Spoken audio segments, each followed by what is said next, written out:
Kamu lagi hiking di Point Reyes National Seashore, lalu tiba-tiba di hadapanmu ada singa gunung. Jangan panik dulu, oke?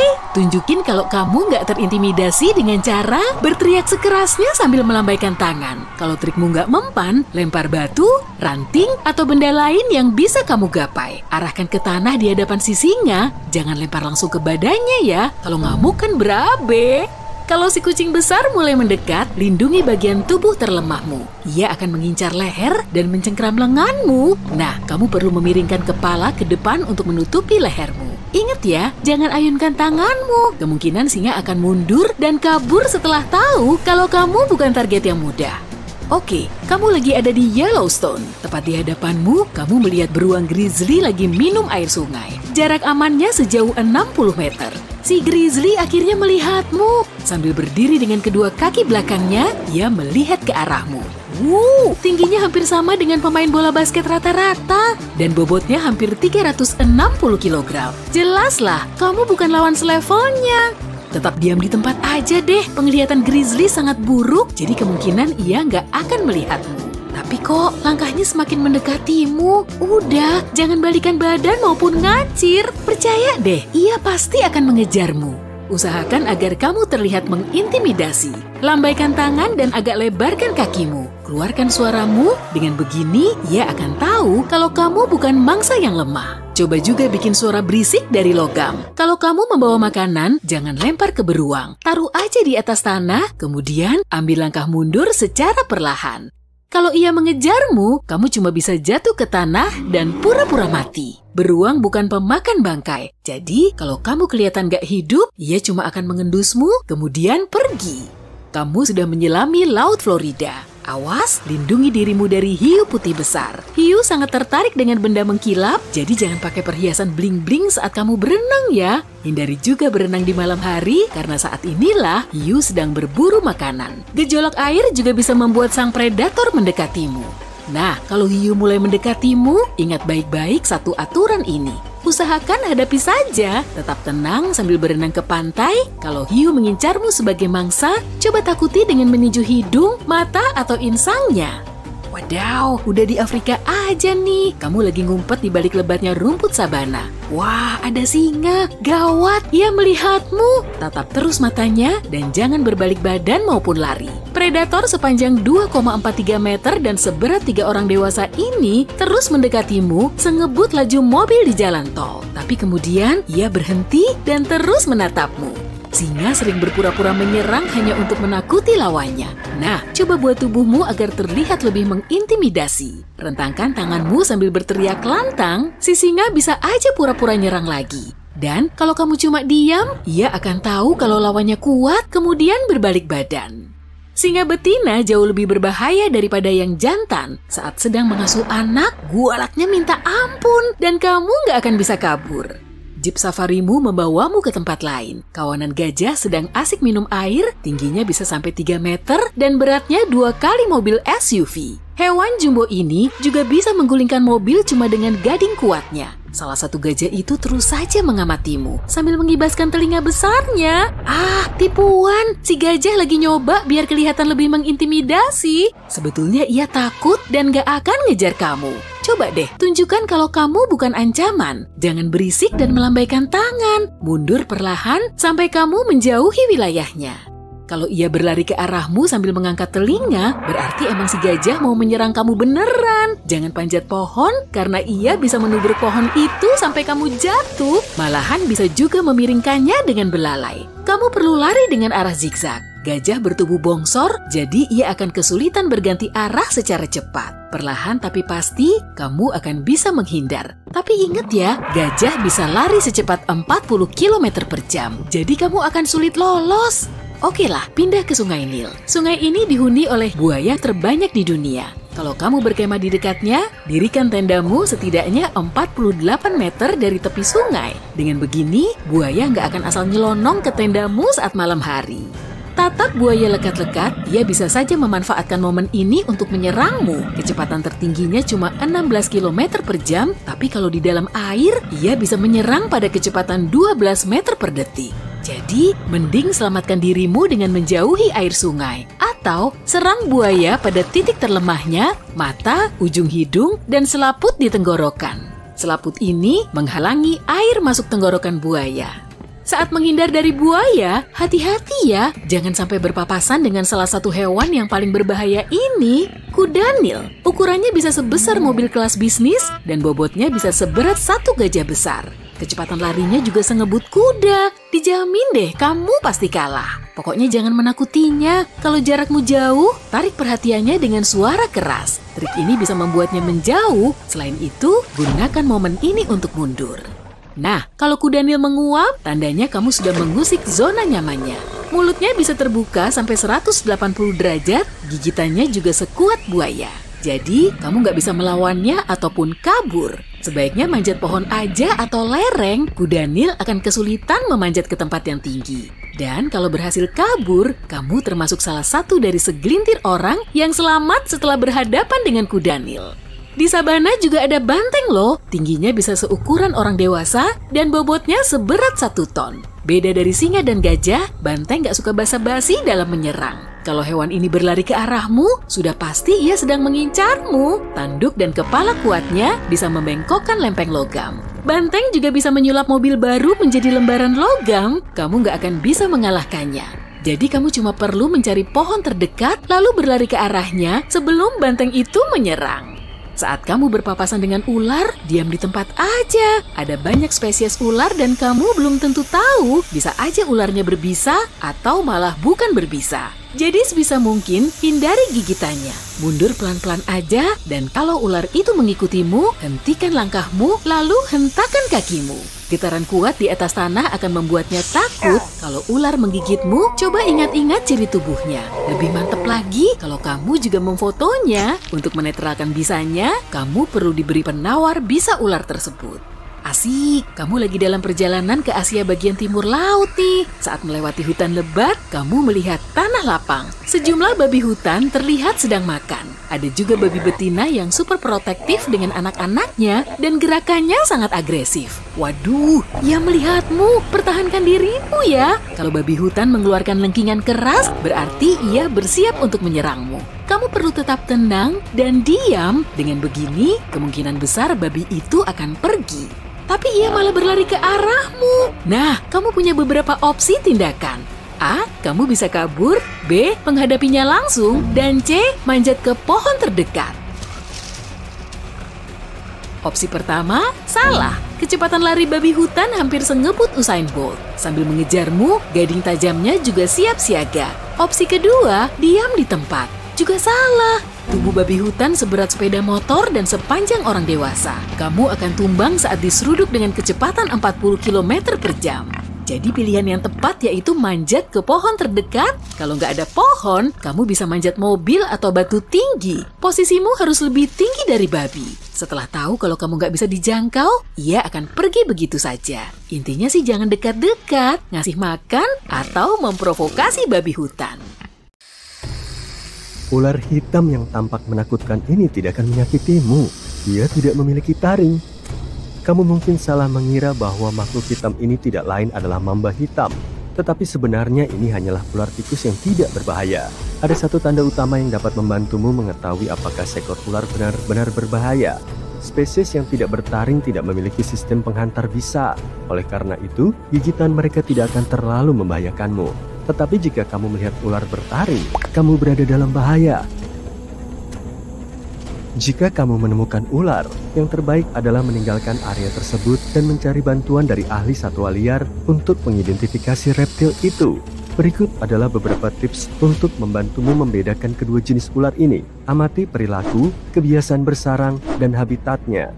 Beberapa ular dapat menggoyangkan ekornya sebagai sinyal peringatan.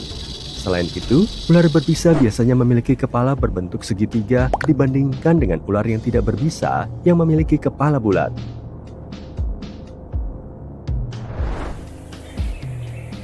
Waktunya untuk ilusi optik. Bisakah kamu melihat ular di sini? Sebaiknya kamu berhati-hati karena ada boomslang yang bersembunyi di pohon itu. Makhluk melata ini telah menguasai seni menyamar dan suka berpura-pura menjadi ranting pohon. Selain itu, boomslang mungkin tidak memiliki indera penciuman yang baik, tetapi mereka bisa mengimbanginya dengan kemampuan mereka untuk mendeteksi bahan kimia di udara. Dengan menggunakan lidahnya, mereka mengumpulkan molekul bau dan menekannya ke organ sensorik di mulut. Ular ini berbisa, lihat saja taringnya. Namun saat tidak digunakan, ular ini dapat melipat kembali taringnya ke dalam mulut dengan rapi. Ular derik dan manusia memiliki kesamaan. Keduanya memiliki banyak aksesori yang terbuat dari keratin dalam tubuh kita. Kuku dan rambut manusia terbuat dari keratin, dan derik ular derik juga terbuat dari keratin. Suara utama yang dihasilkan makhluk melata ini mirip dengan suara yang kita buat sebagai manusia saat menggosokkan kuku satu sama lain. Tetapi reptil ini melakukannya dengan sangat cepat sehingga terdengar seperti mendesis. Setiap kali ular-ular ini berganti kulit, mereka akan menambahkan segmen baru pada deriknya. Tetapi ini tidak seperti semakin tua seekor ular, semakin banyak segmen yang dimilikinya. Derik mereka bisa luntur atau patah, sama seperti kuku kita. Ular derik serta banyak ular lainnya punya struktur telinga bagian dalam yang unik yang tidak memiliki gendang telinga. Ini berarti mereka tidak dapat menangkap suara di udara seperti kita. Sebaliknya, telinga bagian dalam mereka terhubung ke rahang mereka, dan mereka menggunakan mekanisme ini untuk merasakan getaran. Para ahli biologi masih mencari tahu apakah ular mendeteksi suara melalui tekanan atau getaran mekanis dalam tubuh mereka. Mereka juga merupakan pemakan yang cukup selektif. Ular derik hanya makan ketika mereka merasa lapar, dan ular derik dewasa biasanya menunggu sekitar 2 minggu di antara waktu makan. Waktu yang mereka tunggu dapat bervariasi berdasarkan seberapa besar makanan terakhir mereka. Pemburu licik ini biasanya mengincar tikus kecil, tikus, tupai, dan kelinci, tetapi mereka tidak akan menolak seekor burung jika berhasil menangkapnya. Sebaliknya, ular derik yang lebih muda cenderung memiliki nafsu makan yang lebih besar, terkadang makan sesering seminggu sekali. Sekarang lihatlah taring mereka yang besar. Taring ini seperti jarum suntik, berongga dan tajam, memungkinkan mereka untuk menyuntikkan bisa. Yang benar-benar keren adalah taring ini berengsel dan terletak rata pada rahang atas ular saat mulutnya tertutup, hanya untuk maju tegak lurus saat menyerang. Mulut kapas yang agung dinamakan demikian karena warna putih mencolok di dalam mulutnya yang mereka tunjukkan saat terancam. Ular semi-akuatik ini dengan mudah menavigasi air dan daratan sehingga mendapat julukan mokasin air. Dilengkapi dengan lubang wajah dan penginderaan panas yang terletak di antara mata dan lubang hidung, mereka memiliki kemampuan luar biasa untuk mendeteksi variasi suhu sekecil apapun, mengincar mangsa potensial dengan teliti. Jarang sekali ular mulut kapas menggigit manusia dan hanya melakukan serangan berbisa mereka pada saat-saat tertentu. Berikut ini adalah tips tentang cara membedakan antara ular air yang tidak berbisa dan ular air berbisa ular mulut kapas. Sementara ular air memiliki tubuh yang ramping, ular mulut kapas memancarkan kehadiran yang kuat dan berbobot. Tanda-tanda ini berlanjut dengan ular air yang punya ekor yang memanjang dan ramping, serta kepala yang proporsional dengan lehernya. Kontras dengan kepala ular mulut kapas yang gepeng dan lebar. Pupil mata ular air berbentuk bulat, berbeda dengan pupil mata ular mulut kapas yang berbentuk vertikal seperti kucing. Selain itu, ular air tidak berbisa, tidak memiliki lubang wajah yang khas ular berbisa seperti ular mulut kapas. Inilah bintang berbisa lainnya, ular kepala tembaga. Bau kasturi mereka seperti mentimun. Bisa mereka juga sangat khas. Apakah kamu akan berada dalam masalah jika ular ini menggigitmu? Tentu saja. Apakah ular ini bisa membantu menyembuhkan penyakit yang mematikan? Kurang lebih. Sejauh ini belum 100% terbukti. Tetapi para ilmuwan telah menguji teori ini cukup lama. Dan mereka menyadari bahwa bisa ular kepala tembaga dapat, jika tidak menyembuhkan beberapa kondisi serius, tetapi memperlambat perkembangannya. Meski begitu, ular ini memiliki gigitan paling berbisa di antara semua ular di Amerika Serikat. Namun antivenom untuk gigitannya tidak selalu dibutuhkan. Ular karang dikenal karena sifatnya yang tidak agresif, karena mereka adalah makhluk yang pemalu dan tertutup. Gigitan ular ini hanya terjadi kurang dari 1% dari seluruh gigitan ular di Amerika. Bisa mereka adalah neurotoksin yang melumpuhkan saraf. Dan karena giginya yang kecil, mereka harus mengunyah mangsanya untuk menyuntikkan bisa. Ketika merasa terancam, ular karang akan menggulung ujung ekornya untuk membingungkan penyerangnya tentang lokasi kepalanya. Mamba hitam yang misterius dan memukau juga dikenal sebagai mamba bermulut hitam, menyebut sabana berbatu sebagai rumahnya dan senang nongkrong di dekat gundukan rayap. Dengan rentang warna dari abu-abu hingga coklat tua, namanya berasal dari bagian dalam mulutnya yang gelap. Mamba hitam memegang gelar sebagai salah satu ular yang bergerak paling cepat di dunia, mencapai kecepatan 16 hingga 19 km per jam di permukaan yang licin. Terlepas dari reputasinya yang ganas, serangan yang tidak beralasan terhadap manusia masih belum terbukti. Dan ular ini sebenarnya hanya bertanggung jawab atas sejumlah kecil kasus mematikan setiap tahunnya. Ular berbisa bersisik gergaji memiliki kemampuan yang menarik untuk menghasilkan suara yang membuat bulu kuduk merinding, disertai dengan tampilan ancaman yang mencolok. Bentuk sisiknya yang unik memungkinkan ular ini menciptakan desisan atau desiran yang berkepanjangan ketika mereka bergerak dengan cara yang sangat menakutkan. Suara-suara ini berfungsi sebagai peringatan yang jelas bagi siapapun yang berada di dekat ular. Meskipun bertanggung jawab atas banyak kematian, tanpa pengobatan, gigitan ular berbisa sisik gergaji berakibat fatal pada kurang dari 10% kasus. Hal ini sangat kontras dengan Raja Kobra dan Mamba Hitam, yang kematian akibat gigitannya yang tidak diobati jauh lebih tinggi. Ular berbisa sisik gergaji dikenal karena agresi ekstrim dan serangan secepat kilat, menjadikannya salah satu ular tercepat dan paling tak terduga di dunia. Ketika kamu sedang berjalan-jalan di semak-semak, ingatlah untuk tidak mengganggu ular apapun yang kamu temui, meskipun ular tersebut tidak terlihat hidup. Beberapa ular licik berpura-pura mati dan dapat menyerang jika merasa terganggu. Jika kamu melihatnya, beri jarak. Ketika berbicara tentang ular, mereka biasanya cukup pemalu dan tidak akan mengganggu kecuali jika mereka merasa terancam.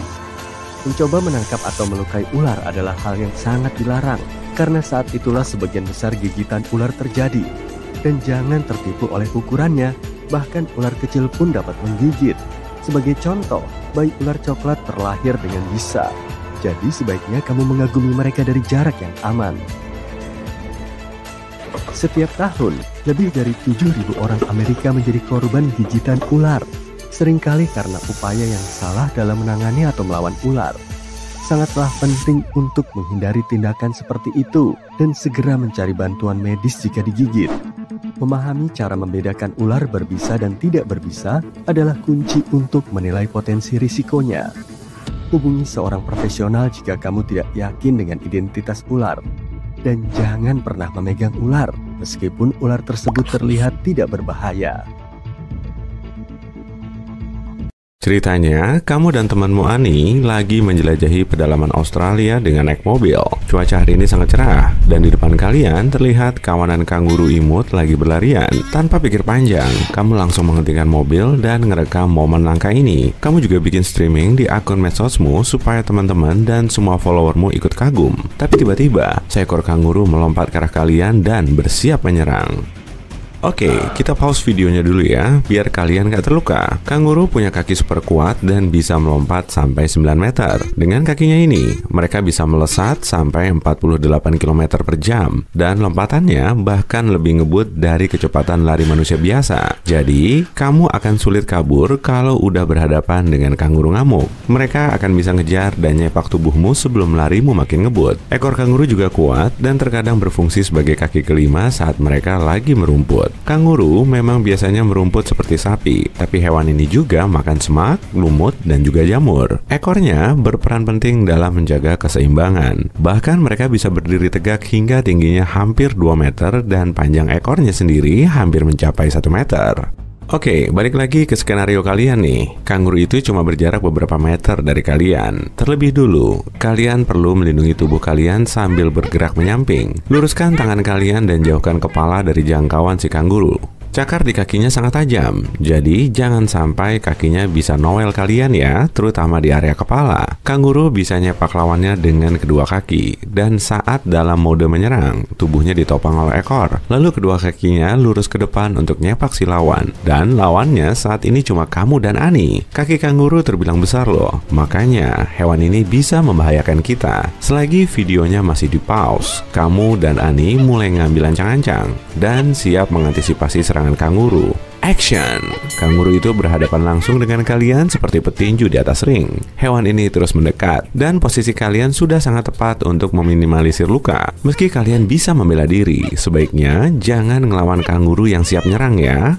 Akan jauh lebih baik kalau kalian mundur perlahan tanpa bikin gerakan mendadak. Selain itu, jangan balikan badan. Nanti bisa-bisa kalian malah dapat serangan mendadak. Kalau trik mundur tadi nggak banyak ngebantu, tunjukin kalau kalian telah kalah. Sebisa mungkin ringkukkan badan kalian dan jangan menatap langsung. Kalian tadi mungkin nggak mengamati peringatannya dari jauh tuh. Kanguru akan menghentakkan kakinya sebagai ungkapan kurang suka supaya kalian nggak mendekat. Saat salah satu kawanannya mendekati kalian, ia akan berdiri tegak sambil memamerkan ototnya buat nunjukin dominasinya. Dan kalian udah ngelakuin kesalahan besar. Tadi kalian malah berhenti saat mereka lagi makan santai. Jadi mereka menganggap kalian sebagai ancaman, kemudian berubah menjadi defensif. Di dalam kawanan itu ada sejumlah anak kanguru yang lagi beristirahat di kantong induknya.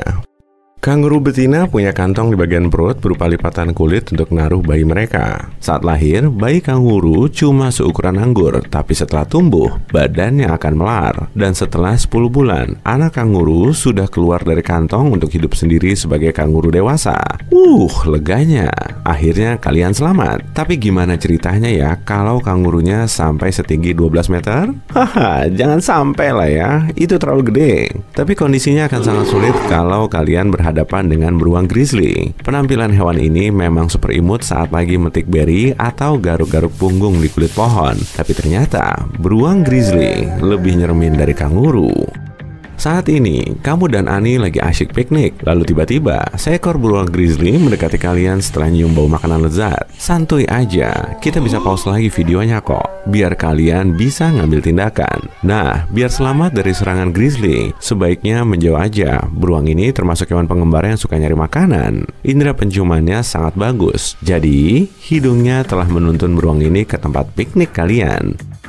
Si beruang terus mendekati kalian, tapi nggak apa-apa. Tunjukin kalau kalian cuma numpang piknik. Mundur perlahan sambil ngomong pelan-pelan. Si beruang perlu tahu kalau kalian tunduk di depannya, karena posisinya saat ini lebih dominan. Suasana kayak gini memang sangat menegangkan. Tapi jangan berani balik badan kemudian kabur ya. Nanti si beruang malah bakal ngejar kalian. Dan kalian pasti bisa kesalip, karena kecepatan larinya lebih ngebut dari manusia. Mereka juga bisa berenang dan manjat pohon. Kalau kalian nggak bisa terbang, sebaiknya jangan kabur. Selain itu, jangan tatap matanya secara langsung. Sama kayak kanguru yang imut dan pelukable, beruang ini juga bisa mengamati gerak-gerik kalian. Dan kontak mata kalian bisa dianggap sebagai penabuh genderang perang yang seolah-olah nantangin si beruang. Beruang grizzly juga suka bermain-main. Mereka akan mengulur waktu untuk mengamati gerak-gerik kalian, atau malah pura-pura nyerang untuk nyari tahu reaksi kalian. Pokoknya, kalian harus diam di tempat. Kalau beruang itu menunduk dan ngejulurin lehernya, berarti ia mau nyerang kalian. Nah, karena saat ini videonya masih di pause, kita masih belum tahu persis gerakan si beruang nih. Jadi, kita perlu nyalain lagi videonya dan mengamati gerak-geriknya. Setelah itu, kalian perlu bikin rencana selanjutnya berdasarkan gerakannya. Action! Beruang grizzly itu masih belum nunjukin tanda-tanda mau nyerang, dan ternyata hewan itu cuma penasaran. Kalian masih inget trik tadi kan? Jangan beri tatapan langsung. Waduh, si beruang mulai nunjukin tanda-tanda agresif tuh. Jangan-jangan hewan bongsor itu mau nyerang kalian. Oke, tetap diam di tempat, tapi si beruang makin mendekat. Di situasi kayak gini, sebaiknya kalian tunduk dan merayap di tanah sambil menutupi kepala dengan tangan. Jangan banyak gerak, oke? Si beruang akan memahami tanda ini, kemudian pergi. Tapi kadang, beruang akan berdiri di situ sebentar sebelum berlalu. Dan untungnya, si beruang cuma pengen icip makanan kalian tuh. Setelah ngambil sandwich, hewan ini langsung pergi. kali ini kalian beruntung. Tapi kalau si beruang tiba-tiba nyerang, kalian harus ngelawan. Gunakan benda di sekitar kalian sebagai alat bantu dan incar area yang paling sensitif, seperti mata dan hidung sekuat tenaga. Dibandingkan dengan predator lain, singa gunung termasuk pengintai handal. Saat ini, kamu lagi hiking di tengah hutan, dan di belakangmu ternyata ada penguntit. Singa gunung akan terus mengintaimu kalau kamu masuk dalam target buruannya. Hewan ini bisa tiba-tiba menyergap di waktu yang tepat. Kucing besar ini memang biasanya nggak nyerang manusia sih, tapi kita nggak pernah tahu pasti kan? Nah, saat berhadapan dengan singa gunung, aturan umumnya kurang lebih sama kayak pas kamu ngelihat hewan liar lain. Diam di tempat dan jangan kabur. Kalau kamu kabur, kucing besar ini malah akan terpancing dan langsung mengejarmu. Kekuatannya nggak diragukan lagi dan refleksnya sangat cepat. Cakarnya juga runcing dan gigitannya bikin ngilu. Kamu pasti nggak akan mau dikejar hewan kayak gini kan?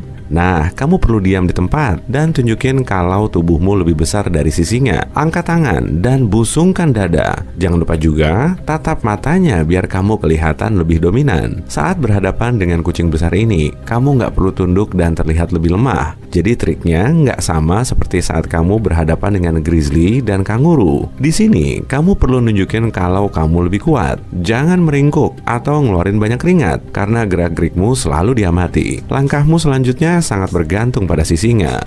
Kamu masih mau lanjut kan? Oke, singa gunung itu mulai agresif. Sebagai hewan tangguh, singa gunung pasti nggak mau kalah dong. Dan kalau ngeliatin tubuh besarmu nggak ngebantu juga, coba deh kibaskan tanganmu sambil teriak keras. Kamu akan beruntung banget kalau bisa ngelempar batu buat ngusir singa itu. Kelihatannya kamu bakal diserang. Apapun yang terjadi, diam di tempat aja ya. Nanti si singa gunung juga lama-lama bakal capek sendiri, kemudian pergi. Wah, akhirnya kamu bisa mengusirnya. Tapi jangan senang dulu, kondisimu belum tentu aman 100%. Kalau singa gunung itu nyerang kamu lagi, kamu harus ngelawan balik. Cari benda di dekatmu yang bisa ngebantu. Pokoknya jangan gampang nyerah. Dalam perjalanan menuju Karibia, pesawatmu rusak dan kamu langsung jatuh ke dalam hutan hujan yang berbahaya. Agar bisa bertahan hidup hingga tim penyelamat tiba, kamu harus melalui serangkaian tes untuk keluar dari sana. Liburan yang menyenangkan, bukan? Kamu tahu bahwa kamu tidak dapat bertahan hidup tanpa air terlalu lama. Jadi tugas pertamamu adalah menemukan sumber air yang dapat diminum. Di dekat lokasi berkemahmu ada beberapa pilihan. Ada kolam kecil, sungai, dan kaktus yang berair. Menurutmu sumber air mana yang paling dapat diandalkan?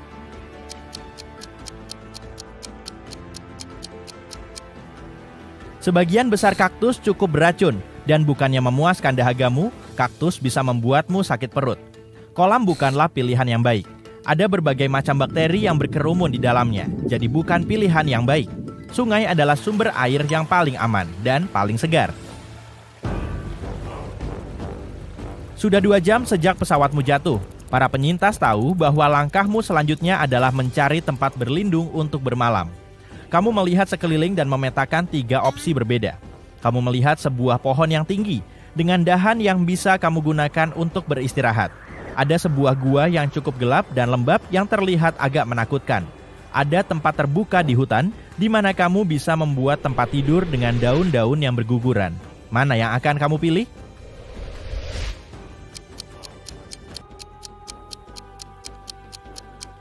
Ada banyak tempat berlindung alami di alam liar. Kamu harus menghindari pohon-pohon tinggi karena dapat tersambar petir. Tempat terbuka tidak akan melindungimu dari kemungkinan predator dan cuaca buruk. Itulah sebabnya, gua selalu menjadi pilihan yang baik, terutama jika kamu berada di daerah yang dingin. Suhu di dalam gua cenderung konstan, jadi gua adalah tempat yang baik untuk bermalam.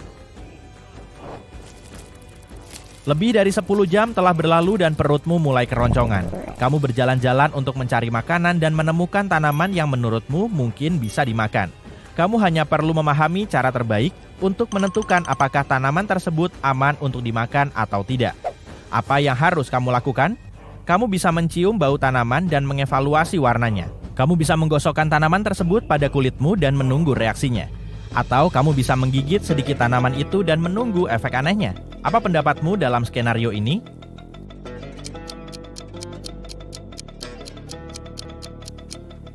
Hanya dengan mencium bau tanaman dan melihat warnanya saja tidak akan cukup untuk menentukan apakah tanaman itu beracun. Mengoleskannya pada kulit mungkin bisa membantu, tapi kamu harus melangkah lebih maju. Cara terbaik untuk menguji apakah suatu tanaman dapat dimakan atau tidak adalah dengan menggigitnya sedikit dan menunggu efek sampingnya. Tentu saja pilihan ini sudah berisiko, tapi kalau perutmu sudah menggeram dan tidak ada lagi yang bisa dimakan, kusarankan untuk mencobanya. Pada akhir hari keduamu di alam bebas, kamu mulai mendengar suara-suara di hutan. Sepertinya ada beberapa kucing besar di sekitarmu. Apa pilihan terbaikmu untuk tetap aman dalam kasus ini? Kamu bisa memanjat pohon yang paling tinggi dan menunggu sampai kamu tidak mendengar suara apapun. Kamu bisa berdiri di tempat dan menyalakan api, atau kamu bisa menghabiskan malam dengan berkeliaran sehingga makhluk-makhluk itu tidak akan menemukanmu.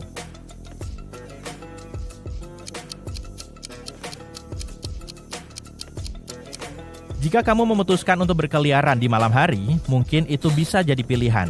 Tapi meskipun sebagian besar kucing liar tidak berbahaya, makhluk ini memiliki naluri berburu dan mungkin ingin mencari mangsa. Ya, kamu. Membuat api unggun di alam liar cenderung melindungimu dari predator terbesar di hutan. Api membuatnya takut dan pada saat yang sama membuatnya tahu bahwa area tersebut sudah dikuasai. Begitulah. Kamu berhasil melewati 2 hari pertamamu di hutan dengan aman. Selamat. Namun keesokan paginya, saat berjalan di hutan, kamu bertemu dengan kucing hutan yang kamu dengar tadi malam. Itu adalah seekor jaguar dan anak-anaknya. Kucing itu mulai mendesis dan menunjukkan giginya kepadamu. Oh, apa yang harus kamu lakukan sekarang, Indiana Jones? Pilihan pertamamu adalah melompat-lompat di tempat untuk mencoba menakut-nakutinya. Pilihan keduamu adalah berdiri tegak dan menjadi sebesar yang kamu bisa, juga membuat suara mendesis untuk menakut-nakuti si induk jaguar. Pilihan ketiga adalah melemparinya dengan tongkat dan batu. Dengan harapan itu cukup untuk menjauhkannya sementara, kamu perlahan-lahan berjalan menjauh.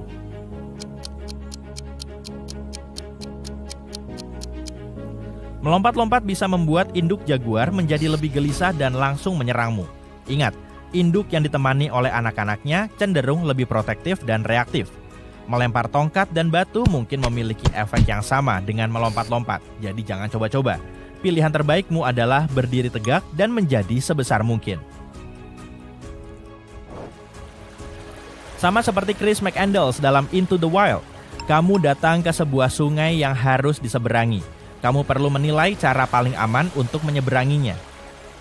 Kamu dapat melepas sepatumu beserta sebagian besar barang yang membebanimu dan berenang langsung menyeberanginya.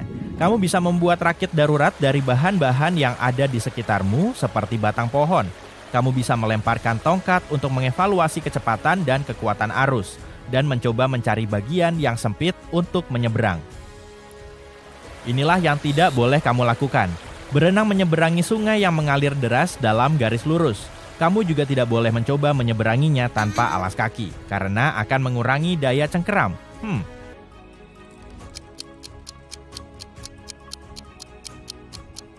Membuat rakit darurat mungkin tidak bisa dilakukan di alam liar, atau mungkin akan memakan waktu berhari-hari.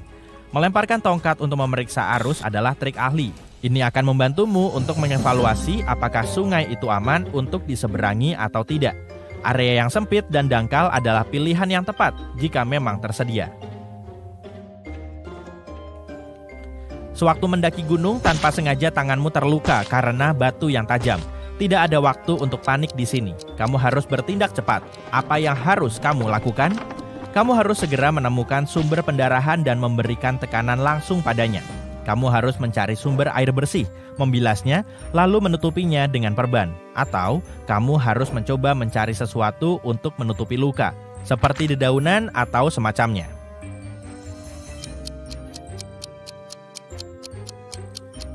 Pilihan terakhir adalah yang paling tidak mungkin dilakukan. Jangan menutupinya dengan apapun tanpa membersihkannya terlebih dahulu.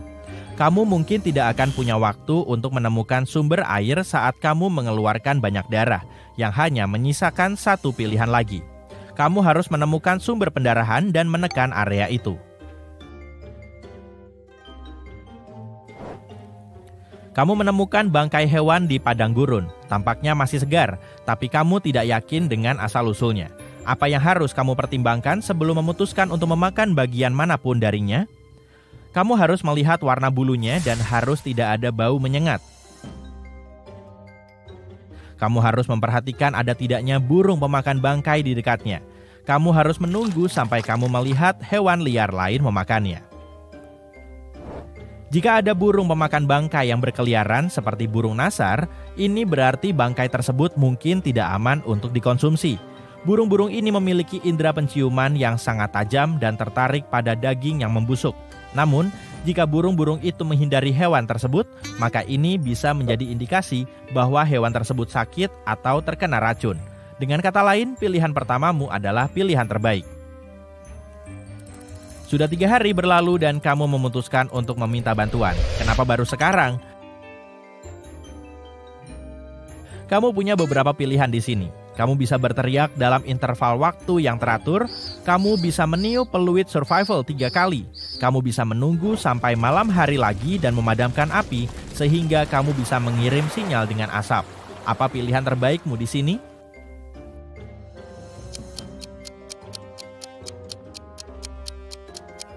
Logika saja, kamu tidak boleh menyia-nyiakan energimu yang berharga untuk berteriak dari menit ke menit. Kamu harus menghemat energi dan suaramu. Meniup peluit bisa berguna jika kamu mendengar suara manusia di hutan. Jika tidak, itu juga membuang-buang energi. Pilihan terbaikmu mungkin adalah mengirim sinyal asap ke langit. Semoga saja tim penyelamat datang untuk menyelamatkanmu. Kalau tidak, ya kayaknya bangkai hewan itu kelihatan menggiurkan sekarang ya. Kamu sedang terbang di atas Samudra Pasifik ketika tiba-tiba badai menghantam pesawat, bikin pesawatmu berguncang. Pesawat pun mulai turun dan kamu kehilangan kendali. Kamu langsung memakai parasut, melontarkan diri dari pesawat dan mendarat di sebuah pulau. Untungnya cuma ada kamu di pesawat yang sedang mengangkut barang ke luar negeri itu. Dan untungnya lagi, badai nggak merusak parasutmu. Kamu melepaskan tali pengikat dan menuju ke tempat berlindung terdekat di bawah pohon palem. Kamu pun menunggu badai berakhir. Keesokan harinya, matahari bersinar dan ombak tampak indah dan bersahabat. Kamu bangun dan melihat sekeliling. Gak ada apa-apa selain hamparan air yang luas mengelilingimu dari segala arah. Tidak ada perahu, manusia, atau makhluk hidup lain di sekitarmu. Kamu menjelajahi pulau, mencoba menemukan apapun. Kamu bahkan tidak tahu apa yang kamu cari. Di salah satu sisi pulau kecil itu, kamu melihat besi-besi tua dan sisa-sisa pesawat terdampar di pantai. Kamu bergegas ke sana dan ingin tahu apakah ada sesuatu yang berguna. Sayang sekali semuanya hancur, namun ada satu kotak tertutup yang berhasil selamat. Kamu membukanya dan melihat puluhan gulungan lakban bertumpuk-tumpuk. Setelah menelusuri pulau, kamu kembali ke kemah sambil menyeret kotak lakban tadi. Kamu berusaha mencari tahu apa yang harus dilakukan. Tak lama kemudian, kamu mendapatkan titik karang. Ada beberapa tempat di pulau itu yang sulit diakses dan karena sepatumu rusak, kamu pun membuat sandal. Untuk melakukannya, kamu mengambil beberapa ranting dan mencoba menggunakan lakban untuk membuat sepasang sandal baru. Tapi setelah beberapa kali gagal, kamu hampir menyerah. Tapi kemudian, kamu menempelkan lakban pada potongan-potongan kulit pohon yang kira-kira seukuran kakimu. Inilah yang akan jadi sol sepatu barumu. Lakbannya halus dan tidak akan melukai kakimu. Setelah menambahkan beberapa cabang, kamu melilitkan lakban di sekitar kakimu dan voila! Kamu punya sandal lakban baru. Sekarang kamu bisa menjelajahi bagian berbatu di pulau ini tanpa melukai kakimu. Selagi berjalan di sepanjang pulau, kamu mulai merasakan hawa panas. Kamu melilitkan baju di kepala, namun itu tidak cukup untuk melindungimu. Kamu memakai lakban untuk membuat topi dengan bantuan dedaunan, kemudian kamu memakainya di kepala. Sekarang kamu aman. Setelah beberapa saat, kamu membawa kembali beberapa barang yang kamu temukan di sekitar pulau. Saat itulah kamu mulai merasa perutmu keroncongan. Di dekat karang berbatu, kamu melihat beberapa kepiting dan ikan yang besar dan lezat, tapi kamu gak bisa menangkapnya dengan tangan kosong. Kamu mengambil ranting panjang, beberapa helai daun pohon palem, dan mengikat semuanya menjadi satu untuk membuat jaring. Kemudian kamu memakai lakban untuk memperkuatnya dan pergi ke karang. Kamu mengenakan sandal dan topi darurat tadi untuk melindungi kepalamu dan membawa jaring untuk menangkap ikan. Sejauh ini kamu baru pakai 2 gulungan lakban. Setelah beberapa saat, kamu berhasil menangkap beberapa ikan dan kepiting, lantas membawanya kembali ke kemah. Kamu membuat api dan mulai memanggang hasil tangkapanmu, duduk di atas batang kayu, tapi tempat duduk seperti itu nggak terlalu nyaman. Kamu pun mengambil lakban dan membuat tikar. Setelah makanan siap, kamu pun menyantapnya. Sekarang ada masalah lain nih. Air, gak ada air tawar di sini. Tapi badai akan datang. Sementara itu kamu mengambil beberapa buah kelapa dan menyantap makanan penutup sambil minum airnya untuk menyegarkan diri. Kamu menyiapkan gubuk kecil dengan mengumpulkan ranting dan dedaunan dan merekatkannya agar air tidak merembes masuk ke dalam rumah barumu itu. Saat itu juga kamu membuat corong dari lakban untuk menampung air hujan. Begitu masuk ke dalam corong, air ditampung di kolam darurat yang juga terbuat dari lakban. Saat itu kamu telah menggunakan hampir setengah dari total gulungan lakban. Badai mulai datang dan kamu tetap di dalam gubuk tempat kamu duduk di atas tikar baru. Bosen ya rasanya? Jadi kamu membuat kursi dan meja dari lakban untuk membuat gubukmu lebih nyaman. Hujan mulai turun dan kamu melihat air menggenang di tempat penampungan yang kamu buat. Kamu segera meminumnya dengan menggunakan tempurung kelapa sebagai gelas. Gubukmu berhasil bertahan dari badai dan kamu pun tidur di atas tikar yang nyaman. Keesokan harinya, kamu memeriksa persediaan lakbanmu, ternyata tersisa setengah dari total gulungan lakbanmu. Kamu telah membuat gubuk yang aman dan kokoh, kamu pun punya persediaan makanan yang stabil dari laut. Kamu sudah 5 hari di pulau itu, jadi sekarang saatnya mencari jalan keluar. Kamu sudah berusaha keras untuk mencari bantuan, tapi nihil, gak ada pesawat atau kapal yang terlihat. Kamu sudah hampir putus asa, tapi kamu beruntung. Ada sebuah kapal kargo di kejauhan. Kamu harus bertindak cepat. Setelah memeriksa kotak lakban, kamu memutuskan untuk membuat rakit untuk berlayar. Kamu mengumpulkan makanan dan air untuk rencana perjalananmu dan mulai bekerja. Mulai dari mengumpulkan batang kayu besar sebagai alas dan meletakkannya berdampingan, kamu punya tali yang terbuat dari kulit pohon dan dedaunan untuk mengikat kayu-kayu tersebut. Ukurannya cukup besar untuk bisa memuat dirimu sendiri. Kamu kemudian mengambil 1 set batang kayu lagi dan meletakkannya di atas dasar serta mengulangi proses yang sama untuk membuat lapisan kedua. Dengan begini, kamu meminimalkan risiko tenggelam. Terakhir, kamu melakban semua titik lemah untuk memperkuat rakitmu. Kamu mengambil beberapa cabang untuk membuat dayung yang terbuat dari lakban. Persediaan lakbanmu tinggal 15%, sisanya sudah kamu pakai untuk membuat gubuk dan perabotan. Lakban ini tidak sekuat lakban baru, tapi masih bisa digunakan. Setelah alas dan dayung selesai, kamu membuat gubuk kecil untuk menyimpan makanan dan persediaan dan melindunginya dari ombak. Kamu juga bikin tiang dari kayu dan menggunakan selembar kain sebagai layar. Kamu pun meletakkan rakit di atas air dan mulai mendayung. Sejauh ini aman. Kamu membuka layar dan beristirahat sejenak, berbalik dan melihat pulau yang telah menjadi rumahmu selama 5 hari terakhir. Kamu akan melakukan perjalanan berbahaya, mempertaruhkan segalanya, tapi kalau tetap berada di pulau ini lebih lama, kamu pasti nggak akan selamat.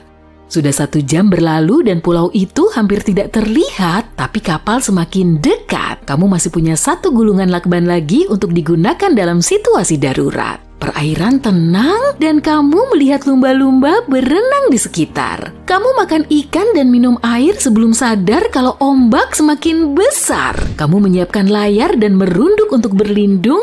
Untung rakitmu kokoh. Ombak besar menghantamnya, menghanyutkan sebagian makanan dan air, tapi rakitnya masih utuh.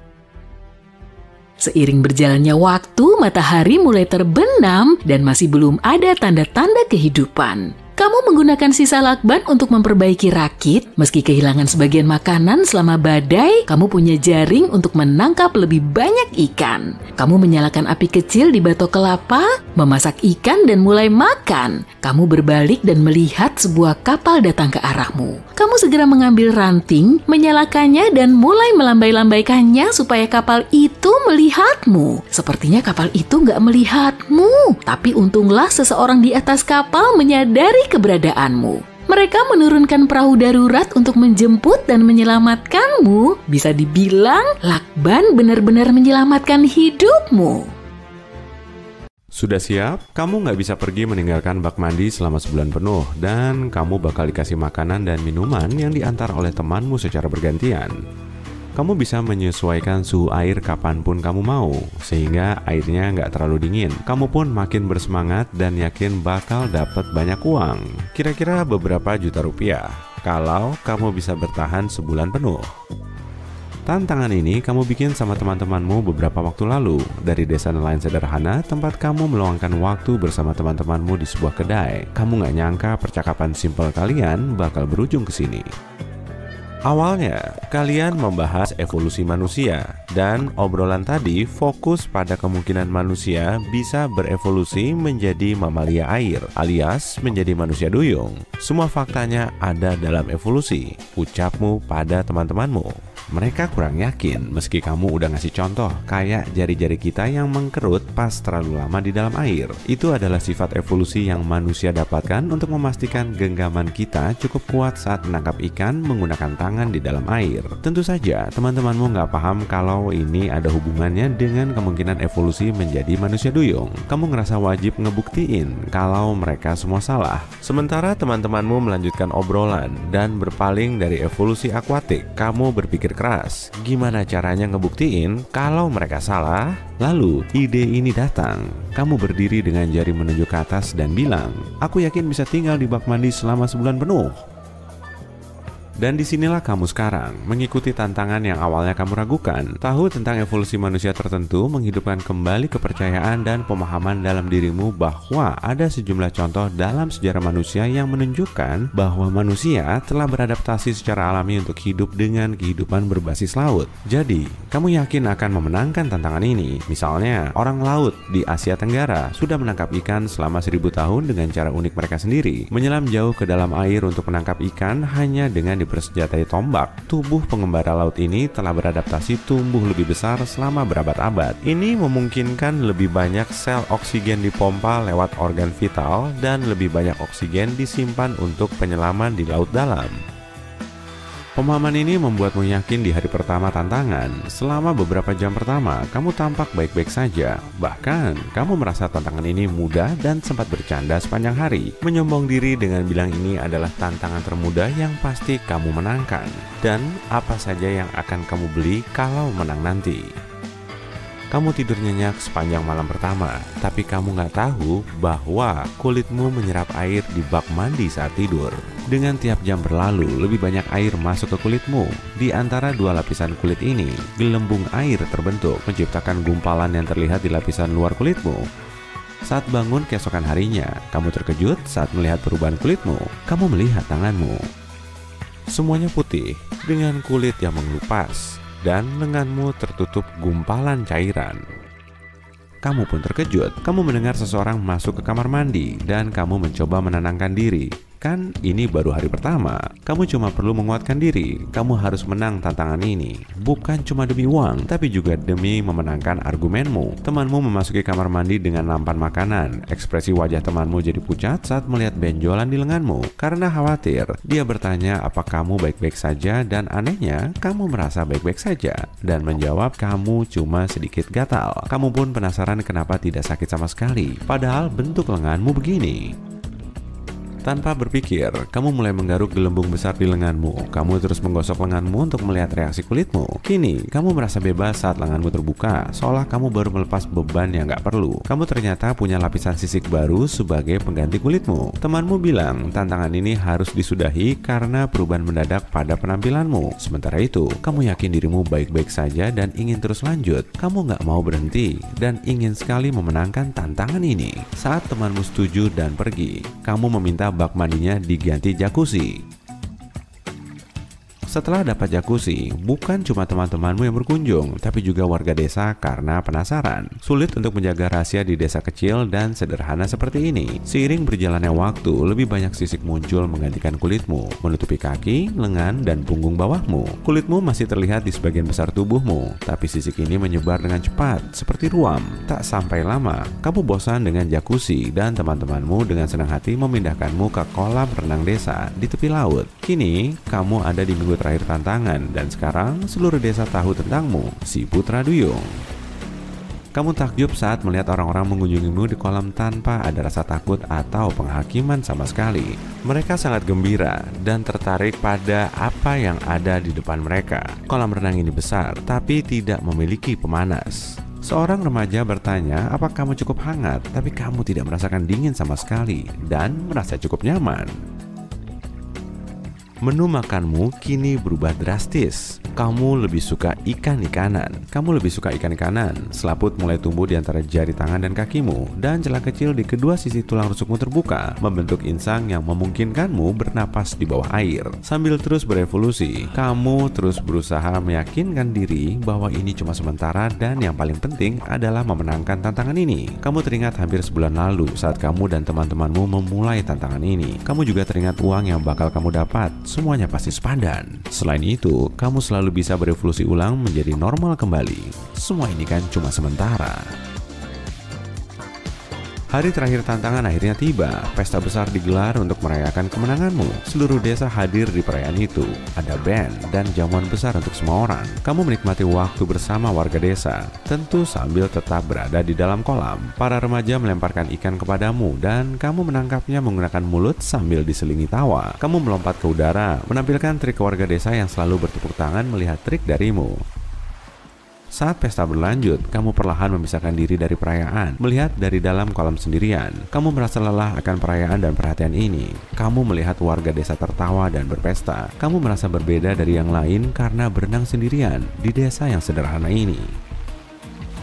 Kamu tiba-tiba merasakan dorongan untuk pergi dan tidak lagi memedulikan perayaan tadi. Kamu tidak tertarik pada hadiah dari tantangan ini. Kamu pun tidak peduli meski sudah membuktikan semua orang salah. Kamu cuma ingin bebas. Kamu berenang ke tepi kolam. Di sana gelap, jadi tidak ada yang bisa melihat upayamu melarikan diri. Saat kamu menarik diri keluar, beban tubuhmu di luar air sangat berat, sementara kaki dan tanganmu sangat lemah, sehingga kamu ambruk dan harus merangkak sangat lambat ke pantai. Akhirnya, kamu berhasil mencapai tepi air yang dangkal dan pingsan saat sampai di air karena kehabisan napas. Gelombang kecil air asin yang kamu rasakan memercik di wajah, menyegarkanmu setelah perjalanan yang melelahkan. Setelah mengumpulkan cukup energi, kamu mulai berenang ke air yang lebih dalam. Dan seperti ikan di air, kamu berenang dengan mudah. Perasaan yang kamu miliki sekarang saat berenang di laut seperti kamu sudah dikurung sepanjang hidupmu. Kini, kamu akhirnya bebas. Perasaan gembira karena air dengan ruang tak terbatas tampak seperti surga bagimu. Saat kamu berenang lebih jauh ke laut, kamu tiba-tiba berhenti untuk melihat kembali ke desa sejenak. Kamu berhenti dan menatap kota yang dulunya hanya itu yang kamu tahu. Kamu mendengar sayup-sayup suara dari kejauhan, merenungkan kehidupan yang kamu punya di desa itu. Kamu tidak merasakan emosi apapun saat melihat ke belakang, tanpa penyesalan sama sekali. Kemudian, kamu menyelam ke dalam air, siap memulai hidup barumu di bawah laut. Kamu bisa mengubah korek api biasa jadi korek api tahan air. Lapisi korek dengan kuteks dan biarkan mengering. Setelahnya, korek akan cukup kering dan bisa memantik api, meskipun kamu menjatuhkannya ke air. Kalau tersesat di musim dingin dan memerlukan air untuk minum, jangan langsung memakan salju ya. Salju mengandung lebih banyak udara daripada air. Jadi, kamu tidak akan merasa terhidrasi. Tubuhmu malah menghabiskan banyak energi saat memakannya. Lebih parah lagi, suhu tubuhmu bisa turun dan bahkan jatuh sakit.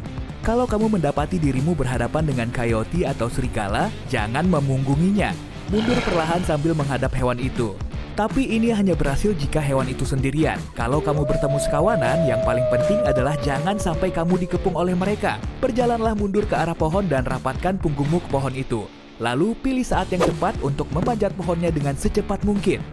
Beberapa lapis pakaian akan menghangatkan tubuhmu lebih baik daripada satu mantel bulu atau jaket bulu angsa. Udara akan terperangkap di sela-sela lapisan pakaian, mengisolasi panas dan membuat tubuhmu hangat.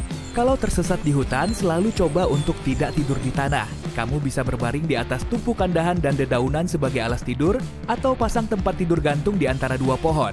Pada malam hari, suhu turun dan tanah menjadi dingin. Meskipun kamu membuat api unggun, apinya bisa padam saat kamu tidur, dan tanahnya akan menyerap panas tubuhmu. Kamu berada di atas perahu di tengah-tengah laut. Tanpa makanan, tak ada jaring untuk menangkap ikan dan kelaparan. Padahal rencananya kamu hanya berlayar 3 jam. Hei, tahu nggak? Sebenarnya kamu bisa menangkap ikan memakai tali sepatu dan benda apa saja. Bisa ponsel, arloji, atau kunci. Bayangan perahu di laut bisa menarik ikan dan benda berkilau bisa menjadi umpan. Ikat kunci ke tali sepatu dan gunakan sebagai alat pancing. Kalaupun tidak ada ikan yang menggigit umpannya, aktivitas seperti ini merupakan cara bagus untuk menjaga pikiran tetap jernih di laut lepas. Meditasi pendek bisa menyelamatkanmu dari serangan panik. Kamu harus fokus pada pernapasanmu dan mencoba untuk memperlambatnya. Otakmu akan segera tenang dan menjauhkanmu dari rasa panik. Masker oksigen di pesawat berfungsi dalam prinsip yang sama. Saat kamu mengontrol pernapasanmu, perhatianmu akan beralih dari hal buruk apapun yang sedang terjadi. Kamu bisa membuat obor dari batang pohon. Taruh batang kecil secara vertikal, buat lubang dalam yang berbentuk bintang di bagian atasnya. Masukkan rumput kering, dedaunan, dan ranting ke dalamnya. Setelah itu, nyalakan api di batang pohon itu dan obornya mampu menyala hingga 3 jam. Hasilnya akan sama saja, tak peduli jenis dan ukuran kayunya. Kalau kamu berpapasan dengan beruang grizzly yang mengamuk, jangan coba-coba berlari kabur karena beruang itu bisa dengan mudah mengejarmu. Sebaliknya, langsung berbaring dan jangan bergerak. Beruang grizzly biasanya hanya menyerang saat melihat ada ancaman. Jadi hewan ini biasanya akan meninggalkanmu kalau kamu tidak membuatnya merasa terancam. Tapi ini hanya berlaku pada beruang grizzly loh. Kalau kamu tak bisa menghindari konfrontasi, mundur perlahan-lahan dan gunakan semprotan beruang. Kalau tidak punya, semprotan merica memiliki efek yang sama untuk membuat beruang kebingungan serta takut. Atau mungkin tidak.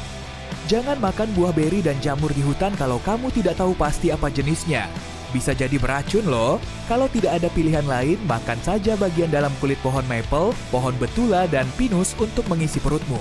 Gunakan pisau untuk mengupas lapisan terluar kulit pohon sampai mendapat bagian lunak berwarna putih. Kamu bisa merebusnya agar lebih lunak atau memasaknya di atas api untuk membuat camilan renyah. Kalau sangat kelaparan, kamu bisa berburu semut. Memang kelihatannya sama sekali tidak mengundang selera, tapi hewan ini sangat bernutrisi. Kalau tidak punya arloji, kamu bisa gunakan jari-jarimu untuk mengetahui berapa waktu yang tersisa sampai matahari terbenam. Angkat tanganmu dengan bagian dalam telapak tangan menghadap ke arahmu. Jari-jarimu harus berada di antara matahari dan garis cakrawala. Lihat berapa banyak jari yang muat di antaranya. 1 jari setara dengan 15 menit. Jadi kamu bisa menghitung waktu yang tersisa sebelum matahari terbenam. Kalau tersesat dan harus membuat api untuk menarik perhatian, gunakan daun pinus, ranting cemara, biji pinus, dan benda karet yang tidak kamu perlukan. Apinya akan mengeluarkan asap hitam yang terlihat dari kejauhan. Kalau kamu tidak punya air di gurun tapi punya sedikit makanan, cobalah agar tidak makan selama yang kamu bisa. Semakin banyak kamu makan, kamu akan semakin haus. Tubuh perlu cairan untuk mencerna makanan, jadi cadangan air yang ada malah bisa habis. Manusia bisa bertahan hidup lebih lama tanpa makanan dibanding tanpa air. Jadi jangan takut kelaparan ya. Kamu menemukan kubangan air kotor yang besar di tengah hutan. Jika kamu sangat butuh minum, kamu bisa mengisi botol minummu dan menyaringnya menjadi air minum. Untuk menyaringnya, buat gulungan kain kasa atau kain pakaian. Taruh salah satu ujung gulungan kain di botol yang kotor dan ujung lainnya ke botol yang kosong. Air bersih akan mengalir ke botol yang kosong lewat lembaran kain dengan meninggalkan segala kotorannya. Sebelum hiking, ganti tali sepatu biasamu dengan tali sepatu paracord. Kalau kamu kekurangan tali, paracord ini bisa memberi tambahan panjang jika diperlukan. Kalau kamu tersesat di hutan belantara dan tak punya apapun untuk menghangatkan tubuh, ambil saja dedaunan kering dan rumput dari tanah, dan taruh di sela-sela 2 lapis pakaian. Ini akan membantu tubuhmu tetap hangat dalam waktu yang lama. Ketika tersesat di gurun, cobalah untuk mengurangi pergerakan di siang hari. Cari tempat berteduh atau buat saja dari bahan-bahan yang ada, lalu duduk di bawahnya sampai gelap. Di malam hari, kamu mengeluarkan lebih sedikit energi dan menggunakan lebih sedikit cairan selama berjalan. Ini membantumu terhindar dari risiko terkena sengatan panas. Jika kamu jatuh ke dalam es, jangan coba-coba mengangkat tubuhmu seperti saat keluar dari kolam renang. Kalau kamu mencoba mengangkat tubuhmu dengan bertumpu pada es, bisa-bisa esnya malah pecah dan membuatmu tercebur kembali ke air. Kamu harus meregangkan tangan sejajar ke atas permukaan es dan regangkan kaki jauh ke depan. Dengan begini, kakimu akan mengambang di air. Dalam posisi horizontal ini, mulailah menggerakkan kakimu seolah sedang berenang. Gerakkan tangan dengan hati-hati tanpa menekan es terlalu keras dan kamu pasti bisa keluar dari situ. Kalau kamu harus membuat api padahal angin berembus sangat kencang, inilah yang harus kamu lakukan. Gali 2 lubang bersebelahan dan buatlah terowongan kecil bawah tanah di sela-selanya. Buat api di salah satu lubang. Api tidak akan padam tertiup angin dan mendapatkan udara dari lubang kedua. Metode ini juga berguna jika kamu perlu membuat api tanpa ingin menarik perhatian. Api seperti ini tidak akan terlihat di dalam gelap. Jangan buang atau meletupkan plastik bubble wrap. Bawa saja saat kamu hiking. Plastik ini bisa melindungimu jauh lebih baik dari dingin bahkan dibandingkan dengan selimut tebal. Gelembung udara kecil ini merupakan insulasi panas yang sempurna. Taruh saja di antara lapisan pakaianmu dan dijamin panas tidak akan menembus keluar dari pakaianmu. Plastik ini juga terbuat dari bahan tahan air, jadi bisa juga mencegahmu basah. Saat berenang di laut, tak jauh dari pantai, kamu bisa terbawa arus pecah. Kalau ini terjadi, hal terpenting yang harus diingat adalah jangan berenang melawan arusnya. Kamu hanya akan menghabiskan tenaga dan menguras energi. Kamu juga tidak akan mungkin bisa mengalahkan arus laut. Yang harus kamu lakukan adalah mencoba berenang ke samping di sepanjang pantai. Cepat atau lambat, kamu pasti akan berhasil keluar dari arusnya, lalu berenang ke pantai dengan aman. Kalau kamu terjebak di dalam lift yang jatuh, jangan coba melompat saat momen benturan. Jangan pula duduk ataupun berdiri. Kamu harus berbaring di lantai, menghadap langit-langit. Rentangkan kakimu selebar mungkin, tutupi wajahmu dengan satu tangan dan taruh tangan yang satunya di bawah kepalamu untuk perlindungan. Dengan begini, kamu mengurangi tekanan pada tubuhmu saat kamu jatuh. Kamu tersesat nih, helikopter penyelamat terbang di atas hutan, tapi kamu tidak punya suar dan cukup waktu untuk membuat api. Gunakan cermin kecil atau layar ponsel untuk memantulkan cahaya matahari. Arahkan pantulan cahayanya ke arah helikopter. Para penyelamat pasti akan melihat pantulan cahaya itu dan terbang mendekat untuk menyelamatkanmu. Kalau kamu jatuh dari tempat yang sangat tinggi, coba tiru posisi penerjun payung. Kepala dan dadamu harus menghadap ke bawah. Rentangkan lengan dan kaki, lalu tekuk pada sudut 90 derajat. Kalau memungkinkan, pilih tempat untuk mendarat. Semak-semak atau tumpukan jerami bisa menjadi landasanmu saat jatuh. Permukaan air hanya aman kalau kamu jatuh dari ketinggian tidak lebih dari 45 meter. Sebelum mendarat, coba posisikan tubuh secara vertikal. Ingat, lebih baik jatuh telungkup daripada telentang. Lindungi kepala dan leher dengan lengan terkunci. Sebenarnya, semua ini nggak 100% bisa menyelamatkanmu, tapi setidaknya kamu sudah berusaha sebelum namamu dijadikan nama kawah tempat kamu jatuh. Nah, kalau kamu jatuh dari tebing, usahakan buat proses jatuhmu dalam beberapa bagian. Semakin pendek, semakin baik. Tiap kamu membentur sesuatu, sebagian dampak jatuh bisa teredam. Dengan begini, peluangmu untuk bertahan hidup akan lebih tinggi. Coba pegang benda kukuh pada saat kamu jatuh, misalnya semak atau batu.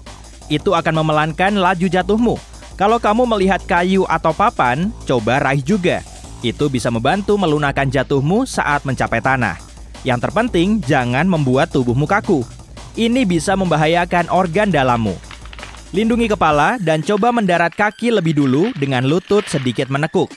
Sebenarnya, begitu kamu jatuh, seluruh tubuhmu akan sedikit menekuk. Tapi nggak ada salahnya berusaha kan?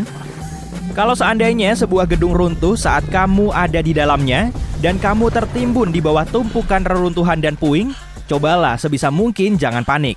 Yap, tugas utamamu sekarang adalah lindungi organ pernapasan, dan buat suplai udara tetap ada selama mungkin. Kalau ada cukup ruang, lepas kemeja atau kaosmu dan ikat bagian bawahnya. Lalu bungkuskan kepalamu lewat lubang leher. Jadi, ikatannya ada di atas kepala. Ini bakal jadi tudung sementara yang akan melindungi wajahmu dari debu, pasir, dan puing-puing. Tudung ini juga akan memberimu sedikit oksigen saat kamu berusaha bangkit ke permukaan. Kalau kamu terjebak di dalam lift yang jatuh, berbaringlah telentang dan coba isi area dasar lift sebanyak mungkin. Lemak tubuh dan ototmu bisa dimanfaatkan, dan itu akan menyerap sebagian dampak jatuh. Kalau kamu tidak bisa berbaring, duduk saja di lantai. Itu tetap lebih baik daripada berdiri. Bokongmu akan bertindak seperti airbag di mobil. Tapi, apapun posisi yang kamu pilih, selalu lindungi kepalamu. Cara terbaik adalah letakkan satu lengan di depan wajah dan satu lagi di belakang leher. Kalau kamu tersesat di hutan, pertama-tama kamu harus mencari air. Periksa area dataran rendah. Kalau ada pergunungan, cari air di kaki tebing. Kalau kamu berhasil mendapatkan air hujan, jangan diamkan lama-lama di wadah. Airnya bisa tercemar. Perhatikan semut yang memanjat pohon. Mereka kemungkinan berjalan menuju sumber kelembapan di dalam pohon. Botol air bisa membantumu menyalakan api kalau kamu menaruhnya cukup lama di bawah sinar matahari langsung.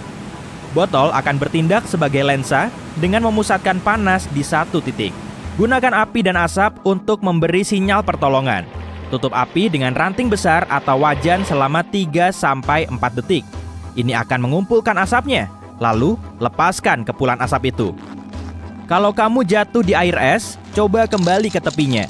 Jangan berusaha keluar dari sana dengan mencengkeramnya. Tepi es akan terus pecah, dan ini akan membuatmu cepat lelah. Tendangkan kaki di dalam sampai tubuh berada dalam posisi horizontal di air. Setelah itu, keluar dari air dan naiklah ke es. Begitu berhasil, jangan berdiri ya. Usahakan bobotmu menyebar rata di area yang lebih luas. Dengan begitu, es tidak akan mudah retak, kamu bisa menyeret tubuh ke darat dari sana. Kalau kamu mengalami kram otot saat berenang, coba berbaring telentang dan mengapung seperti ini. Pijat bagian bawah kaki atau bagian tungkai yang terasa tegang. Kalau bagian betismu yang kram, tekuk lutut, lalu tarik ke arah dada. Kamu harus tetap mengapung telentang. Coba redakan kram dengan menarik jari kaki ke atas. Kalau kamu terjebak kebakaran di dalam gedung, tetaplah menunduk dan merangkak menuju pintu keluar terdekat. Asap biasanya naik ke langit-langit. Itu sebabnya meringkuk bisa mencegahmu menghirupnya. Kalau kamu punya kain atau sapu tangan, tutup mulutmu dengan itu. Itu akan bertindak seperti filter terhadap asap. Jatuhkan badan ke lantai dan berguling-gulinglah kalau bajumu terbakar. Kalau kamu punya pemadam api, targetkan ke bagian bawah api. Itu jauh lebih efektif. Dan ingat, kalau kamu memecahkan jendela, ini akan memperbanyak oksigen yang masuk dan akan membuat api makin besar. Berikut yang harus kamu lakukan agar tetap aman saat bencana alam. Kalau kamu melihat area mulai banjir saat berada di luar, lari dari arus, saluran air badai atau sungai. Cobalah pergi ke tempat tinggi.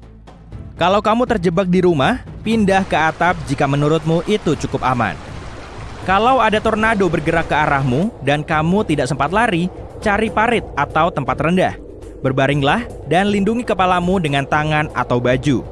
Kalau tornado terjadi saat kamu di dalam rumah dan kamu tidak punya ruang bawah tanah, sembunyi di batap. Gunakan bantal untuk melindungi kepala dari puing-puing yang mungkin berjatuhan. Pipa-pipa di dinding kamar mandi bisa menambah kekuatan bangunan. Tapi, kalau kamar mandimu punya jendela atau dinding yang menghadap keluar ruangan, pilih tempat yang lebih aman, misalnya lemari. Semakin banyak dinding yang memisahkanmu dari tornado, semakin baik. Kalau kamu berada di luar saat badai dan tiba-tiba merasa rambutmu berdiri, itu pertanda petir akan menyambar. Kulitmu mungkin mulai geli, dan kamu akan mendengar suara klik atau dengung. Langsung berjongkok dan letakkan kepala di antara lutut. Meski kamu harus berada serendah mungkin, jangan berbaring. Sebaiknya, hanya telapak kakimu yang menyentuh tanah. Rapatkan tumitmu. Dengan begini, listrik dari petir tidak akan menyebar ke seluruh tubuh, tapi hanya masuk dari satu kaki dan keluar di kaki lain. Tutup juga telingamu dengan tangan untuk melindungi pendengaranmu. Kalau kamu tersesat di gurun, berjalanlah saat pagi-pagi sekali. Dengan begini, kamu bisa menghindari sebagian besar panas matahari. Kalau kamu melihat bukit atau tempat tinggi, daki dan lihatlah sekeliling. Kamu akan bisa melihat tumbuhan, bangunan, atau jalan. Sedangkan saat malam hari, itu mustahil dilakukan. Banyak hewan gurun juga berburu setelah matahari terbenam. Dan inilah sikap yang harus kamu lakukan kalau kamu ada di dekat hewan liar. Kalau ada banteng yang menyerangmu, diamlah sampai dia mendekat. Lalu lempar kain ke arah berlawanan. Banteng bereaksi terhadap gerakan. Melempar topi atau baju jauh-jauh darimu akan mengalihkan perhatiannya. Dia akan mengejar benda yang bergerak itu. Kalau hiu mendekatimu, jangan menjauh dengan panik. Kamu malah akan kelihatan seperti mangsa hewan itu. Tunggu sampai hiu lebih dekat, lalu pukul dengan tinjumu. Incar mata, hidung, dan insangnya. Itu adalah area rentan di tubuh hewan ini. Kalau kamu berpapasan dengan kawanan anjing galak, alihkan perhatian mereka dan menjauh perlahan. Kalau salah satu anjing itu masih menyerangmu, letakkan benda di antara kamu dan rahang hewan itu. Sekarang, katakanlah kamu tidak sengaja mengganggu segerombolan lebah. Lalu mereka mengincarmu. Lari lurus secepat mungkin sampai mereka berhenti mengejarmu. Alternatif yang lebih baik adalah cari tempat berlindung, bisa mobil, rumah, atau bahkan toilet umum, dan sembunyi di dalamnya. Kalau kamu tidak sengaja berpapasan dengan beruang, coba sapa dia. Enggak. Tunggu, sebenarnya semua bergantung pada spesiesnya. Kalau itu beruang coklat besar, jatuhkan badanmu dan pura-pura pingsan. Seharusnya nggak sulit kan? Tapi kalau beruangnya beruang hitam kecil yang jarang menyerang manusia, berteriak dan membuat dirimu terlihat lebih besar, bisa membantu. Kamu juga bisa mencoba mengusir beruang itu dengan pura-pura menerkamnya. Kalau kamu berpapasan dengan ular, coba bergerak sehening mungkin. Dan kalau ada kesempatan untuk menjauh, pergilah. Tapi kalau kamu tidak bisa menghindar dari reptil ini, membuat suara bising, memukul-mukul dua ranting atau mengentakkan kaki, mungkin akan membuatnya mundur. Meski tidak punya telinga yang terlihat, ular sensitif terhadap getaran. Dan kalau semua ini terjadi kepadamu di hari yang sama, coba hubungi orang Guinness. Kayaknya kamu bisa cetak rekor. Matahari terbenam berwarna ungu. Kamu pasti pernah melihatnya setidaknya sekali dalam hidupmu. Biasanya, ini bukan sesuatu yang buruk dan ada hubungannya dengan cara cahaya merambat. Cahaya yang dihasilkan matahari berwarna putih. Ketika melewati sebuah prisma, kamu akan melihat gelombang cahaya dengan warna yang berbeda, dari merah dan oranye hingga biru, hijau, dan nila. Cahaya biasanya merambat dalam garis lurus kalau nggak ada penghalang. Gelombang cahaya yang lebih pendek, termasuk warna biru dan ungu, akan lebih mudah tersebar ketika bertemu dengan penghalang, seperti molekul dan aerosol di atmosfer. Karena matahari berada rendah di cakrawala saat terbenam dan terbit, cahayanya harus melewati lebih banyak molekul yang menyebarkan cahaya ungu dan biru. Warna yang ditangkap oleh matamu adalah kuning, oranye, dan merah.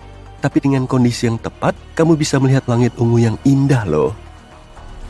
Kadang-kadang langit ungu muncul karena alasan yang jauh lebih menakutkan.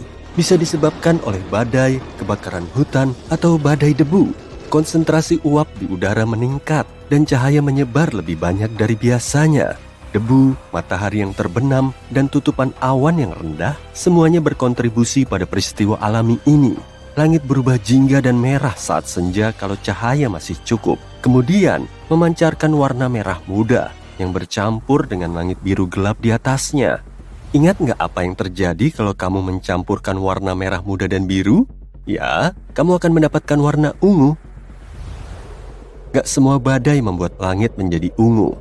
Mencoba untuk memprediksi apakah badai itu akan terjadi sama seperti mencoba meramalkan pelangi.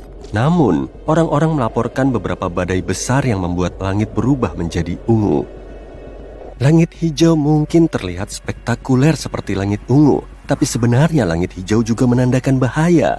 Warna ini biasanya menandakan badai petir, badai es, atau tornado sedang terjadi di sekitarmu. Warna yang unik ini adalah hasil dari sinar matahari berwarna kuning yang bercampur dengan cahaya biru yang berasal dari awan badai.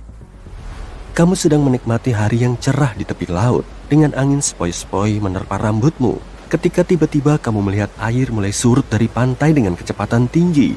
Ini tanda untuk mulai berlari secepat dan sejauh mungkin dari pantai. Kemungkinan besar tsunami akan datang.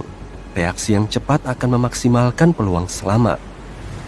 Kalau kamu melihat permukaan air laut naik, tapi nggak terlalu ekstrim, itu bisa menjadi tanda lain dari tsunami yang mendekat. Hal ini terjadi pada 40% kasus. Dan air yang datang adalah gelombang tsunami pertama. Gelombang berikutnya, yang jauh lebih besar dan lebih berbahaya, biasanya menyusul dalam waktu sekitar 10 menit. Hal lain tentang tsunami nih, tsunami sering datang dengan suara yang keras. Orang-orang menggambarkannya sebagai guntur, suara lokomotif, helikopter, atau ledakan keras. Kamu lihat nggak alur air berombak di pantai? Sebaiknya jauhi ya. Mungkin ada arus balik di bawah permukaan yang bisa sangat berbahaya. Terkadang, ombak menghantam pantai dengan cara yang aneh yang membentuk arus balik ini. Kamu mungkin melihat gelombang yang aneh atau area dengan warna yang berbeda dari air lainnya. Potongan rumput laut acak yang bergerak ke segala arah adalah tanda peringatan lain arus balik. Kalau terjebak dalam arus balik, cobalah untuk tetap mengapung, tapi jangan melawan arus. Kamu hanya akan membuang energi yang berharga. Berteriaklah minta tolong dan cobalah mengapung di sepanjang pantai. Begitu keluar dari arus, berenanglah secara diagonal ke pantai. Lain kali kalau melihat awan berbentuk kerucut di langit, ingat, ini adalah saat yang tepat untuk mulai mencari tempat berlindung. Kalau awan tetap seperti itu, badai besar akan datang. Namun kalau awan itu mulai berputar-putar, itu berarti awan tersebut akan berubah menjadi tornado. Kalau ada lebah di dekatmu, mereka bisa menyelamatkanmu dari masalah besar suatu hari nanti. Lebah-lebah kecil yang bekerja keras ini menjadi lebih aktif dari biasanya ketika merasa ada badai yang akan datang. Mereka akan mengumpulkan lebih banyak nektar lebih cepat sebelum badai menghantam. Dan setelah selesai, mereka akan selalu kembali ke sarang 10 hingga 15 menit sebelum hujan lebat. Bahkan ketika nggak ada tanda-tanda yang jelas hujan akan datang. Rahasianya ada pada bulu-bulu super sensitif di bagian belakang yang bisa menangkap elektrostatik dari awan badai. Selama berabad-abad, orang-orang menyadari hewan-hewan bertingkah aneh beberapa hari sebelum peristiwa seismik besar. Anjing nggak bisa berhenti menggonggong, sapi berhenti mengeluarkan susu, dan kodok, tikus, dan ular meninggalkan sarang mereka. Sepertinya hewan bisa merasakan gelombang kejut awal yang lebih kecil yang bahkan nggak disadari oleh manusia. Ilmuwan mencoba mencari penjelasan yang tepat untuk hal ini dan melakukan berbagai tes dan eksperimen tanpa henti. Sejauh ini, mereka masih berusaha menjelaskan misteri ini. Kamu mencium bau ozon di udara nggak? Ketika badai petir terjadi, bau paling khas dan menyengat yang bisa dicium adalah bau ozon. Muatan listrik petir membebaskannya dari tempat yang lebih tinggi. Bau hujan lainnya yang lebih enak adalah petrikor. Air hujan membangunkan molekul-molekul pada tanaman, pohon, beton, dan aspal. Aromanya menyebar ke semua tempat. Kamu bahkan bisa merasakan bau itu di mulutmu. Semua ion positif di udara yang dilepaskan oleh petir akan bercampur dengan ozon dan air liurmu. Dan begitulah kamu merasakan logam yang pahit. Ketika petir akan menyambar, kamu mungkin mendengar suara berderak, berdengung, atau bergetar yang aneh yang berasal dari benda-benda logam di dekatnya. Telapak tanganmu mungkin mulai berkeringat. Lalu, kamu merasakan bulu kudukmu berdiri. Itu adalah panggilan yang jelas untuk bertindak, dan tindakan itu adalah lari menyelamatkan diri. Muatan positif mengalir melalui tubuhmu, mencoba meraih bagian badai yang bermuatan negatif. Percaya deh, kamu nggak ingin muatan-muatan ini bertemu. Kalau kamu nggak melihat tempat berlindung yang bisa dijangkau dengan cepat, cobalah untuk membuat dirimu lebih kecil dari benda-benda di sekitarmu. Tinggalkan payungmu dan jauhi pagar kawat, pipa besi, rel kereta api, dan benda-benda logam lainnya. Dan jangan berbaring di tanah. Kemungkinan besar tanah itu basah, yang artinya konduktor listrik yang bagus. Kalau kamu tiba-tiba melihat ada celah-celah di aspal di samping rumahmu, bisa jadi itu adalah tanda peringatan lubang runtuhan. Periksalah bagian dalam rumah. Apakah pintunya mulai macet? Atau mungkin ada celah di tempat pertemuan dinding dan langit-langit? Lemari dan laci dapur yang gak rata, lantai yang miring, tangga yang mulai miring, air yang bocor setiap kali hujan, dan molding yang bergeser. Semuanya merupakan tanda-tanda lubang runtuhan akan segera terbuka. Untuk mengetahui apakah itu benar-benar lubang runtuhan dan seberapa berbahayanya, kamu harus berkonsultasi dengan perusahaan konstruksi. Kalau kamu menemukan lubang runtuhan yang sudah ada di sana, kamu harus menjauhinya. Buat pagar atau ikat tali agar nggak terlalu berbahaya bagi orang lain. Kamu akan butuh bantuan profesional untuk memperbaikinya. Beberapa gunung berapi berteriak ketika akan meletus. Gempa bumi kecil yang sering terjadi sebelumnya menghasilkan dengungan. Sebagian besar nggak terdengar oleh telinga manusia, tapi kadang-kadang mencapai frekuensi yang memungkinkanmu mendengarnya sebagai suara gemuruh atau desisan aneh yang berasal dari tanah. Suara ini dikenal sebagai getaran harmonik.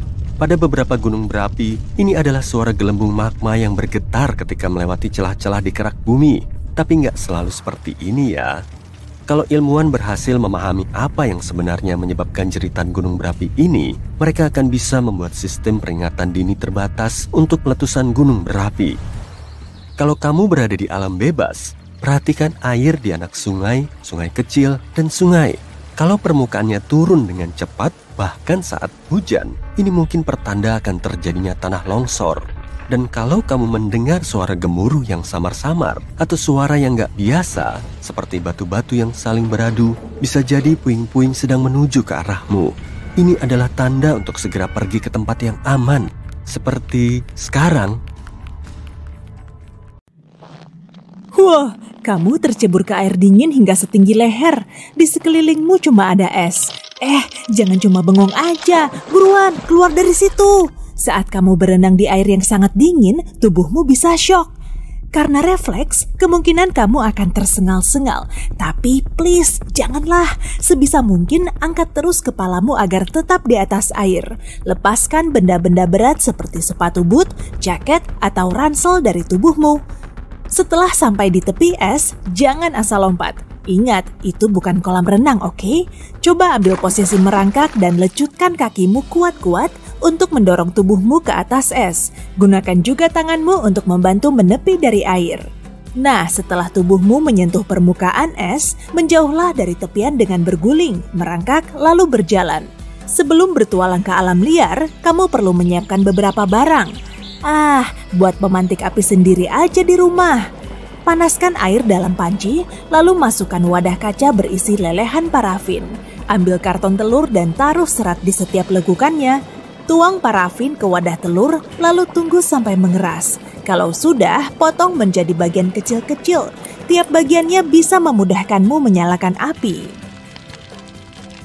Benang gigi bisa membantumu bertahan hidup di alam liar. Pakai sebagai tali pancing dan ikatkan tuas kaleng sebagai kail.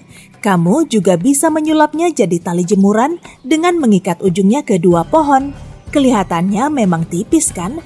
Tapi satu utas pun bisa kok menahan beban hingga 2,2 kg. Karena cukup mudah terbakar, benang gigi juga bisa kamu pakai untuk menyalakan api. Potong beberapa sentimeter untuk membuat api. Tahu nggak sih, kamu bisa loh memakai botol plastik sederhana untuk membuat tali super kuat. Tapi kalau kamu juga bawa gunting tajam. Potong leher botol hingga terlihat seperti cangkir tinggi. Kemudian potong lagi dengan pola seperti kupasan kulit jeruk. Putar botol selagi memotong, sehingga membentuk spiral. Usahakan ketebalannya sama ya. Siapa sangka kan botol plastik bisa kamu sulap jadi tali yang panjang dan super kuat? Tali ini bisa kamu gunakan untuk menyatukan tongkat penyusun pondok atau bisa juga kamu lilitkan ke ransel kalau-kalau tasmu robek. Gula memang merusak gigi, tapi kan bisa jadi sumber tenaga. Taburkan sedikit gula di atas kain lalu gunakan sebagai pembalut luka. Nyamuk memang bisa sangat mengganggu ya, jumlahnya juga banyak banget. Ya udah, buat pengusir nyamuk sendiri saja biar nggak digigit. Kamu cuma perlu jeruk, lemon, atau jenis sitrus lain kok. Buah ini kaya akan minyak esensial yang tidak disukai nyamuk. Iris jeruknya, lalu gosokkan langsung ke kulitmu. Jangan lupa peras sedikit agar minyaknya keluar. Kamu juga bisa mengusir nyamuk dalam sekejap dengan membakar kulit jeruk di api unggun. Minyaknya akan menguar di udara. Perutmu mulai keroncongan tuh. Tapi kamu tidak bisa menyalakan api untuk masak. Coba deh rogoh sakumu. Mungkin saja ada benda yang bisa dipakai untuk membuat api. Kalau kamu punya baterai dan kertas foil pembungkus permen karet, wah kebetulan dong. Potong foilnya, kecil aja cukup kok. Tapi buat agak memanjang, biar bisa menghubungkan kedua ujung baterai. Buat bagian tengahnya lebih sempit dari kedua ujungnya. Ambil rumput kering, ranting, kertas, atau benda apapun yang bisa menyulut api. Potongan foil akan langsung terbakar kok. Jadi, jangan lupa bawa serta kedua benda ini, oke? Kita memang bisa tahan lapar dalam waktu lama, tapi kalau haus tidak. Umumnya, air yang tersedia di alam liar tidak aman untuk diminum. Buat penyaring air sendiri sajalah. Nyalakan apinya dulu. Setelah airnya mendidih, jangan tergesa meminumnya. Kamu perlu menumbuk abu kayu bakarnya hingga jadi bubuk. Tapi jangan gunakan sembarang abu yang kamu lihat di hutan loh ya. Bisa saja kan ada lelehan plastik atau zat berbahaya lain. Ambil botol plastik, potong bagian bawahnya dan buat lubang kecil di tutupnya. Kemudian balikkan, masukkan arang setinggi kurang lebih 7 cm, lalu tuangkan air matang secara perlahan. Air yang menetes dari tutup botol sudah bisa kamu minum. Kalau ada abu yang ikut masuk, tempelkan lap bersih di tutup botol sebagai penyaring tambahan. Kain arang juga berguna kalau kamu tersesat di hutan. Untuk membuatnya, siapkan wadah logam beserta tutupnya. Masukkan selembar kain ke dalamnya, lalu panaskan wadah selama beberapa menit.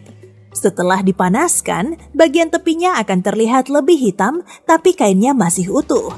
Nah, kain arang memang cepat sekali terbakar meski hanya pakai korek api. Kalau kamu pernah hiking di tempat tongkrongannya anaconda, perhatikan baik-baik nih. Jangan dekat-dekat dengan sungai dangkal, karena ular besar ini senang kongkow di tempat seperti ini. Kalau kamu dipeluk, dililit anaconda, jangan kembang-kempiskan dadamu. Tiap kali kamu melakukannya, ular ini akan semakin mencengkramu. Tapi, anaconda juga punya titik lemahnya kok. Ia tak suka kalau ekornya digigit. Rasanya memang tak akan seenak paha ayam goreng sih. Seenggaknya kamu bisa kabur. Salju longsor memang sangat kuat, jadi ingat tips ini ya. Kalau terjebak di suatu lereng, kamu perlu menutup mulutmu terlebih dulu. Pakai scarf atau kain lain. Jangan sampai salju masuk ke mulutmu, oke? Luruskan tangan ke atas kepala dan jangan lupa buat sedikit celah di depan wajahmu dengan menggali saljunya. Cara ini akan mengulur waktumu selama setengah jam untuk bernafas. Tanggalkan saja deh benda berat yang kamu bawa meskipun mewah. Tapi jangan lepas tas ranselmu juga, kamu bisa memanfaatkannya sebagai pelindung tambahan. Cari batang pohon sebagai tempat pegangan. Untuk kembali ke permukaan, buat gerakan seperti sedang berenang secara vertikal. Salju kan terbuat dari air. Kalau kamu terjebak di dalam mobil yang tenggelam, tetap tenang. Jangan coba-coba buka pintunya. Tekanan air dari luar terlalu kuat loh. Jadi, jangan buang-buang tenagamu yang berharga itu. Lagi pula, pintunya tidak akan terbuka kok. Sebaiknya keluar lewat jendela saja, turunkan kacanya, dan segera berenang menjauh. Oh, kamu gak bisa berenang? Buat alat pelampung sendiri dong. Pakai kantong plastik berisi udara. Ikat ujungnya erat-erat, jangan sampai udaranya keluar. Botol plastik juga efektif kok. Tapi kalau cuma satu belum cukup lah. Bisa juga pakai jas hujan, celana anti air, dan bahkan tong sampah yang dibalik. Kalau mobilmu mogok di malam hari dan apesnya lagi di tengah hutan, pastinya kamu perlu lampu agar bisa memperbaiki mobil. Gunakan sebotol air, teko, atau toples yang diisi air. Tempelkan di lampu depanmu. Tada! Airnya akan menyebarkan cahaya, sehingga penglihatanmu akan lebih jelas. Trik ini sangat cocok kamu pakai saat mendirikan tenda darurat atau mencari kayu bakar. Toples kaca sangat berguna untuk menyimpan korek api. Saat berkemah di hutan, kamu perlu menyimpan korek api di tempat kering dan aman. Agar lebih mudah, buat tutup yang bisa digesek. Tempelkan potongan kecil di sisi kotaknya, lalu pasang ke tutup toples kaca. Sebelum menjelajahi alam bebas, jangan lupa bawa coklat pahit ya.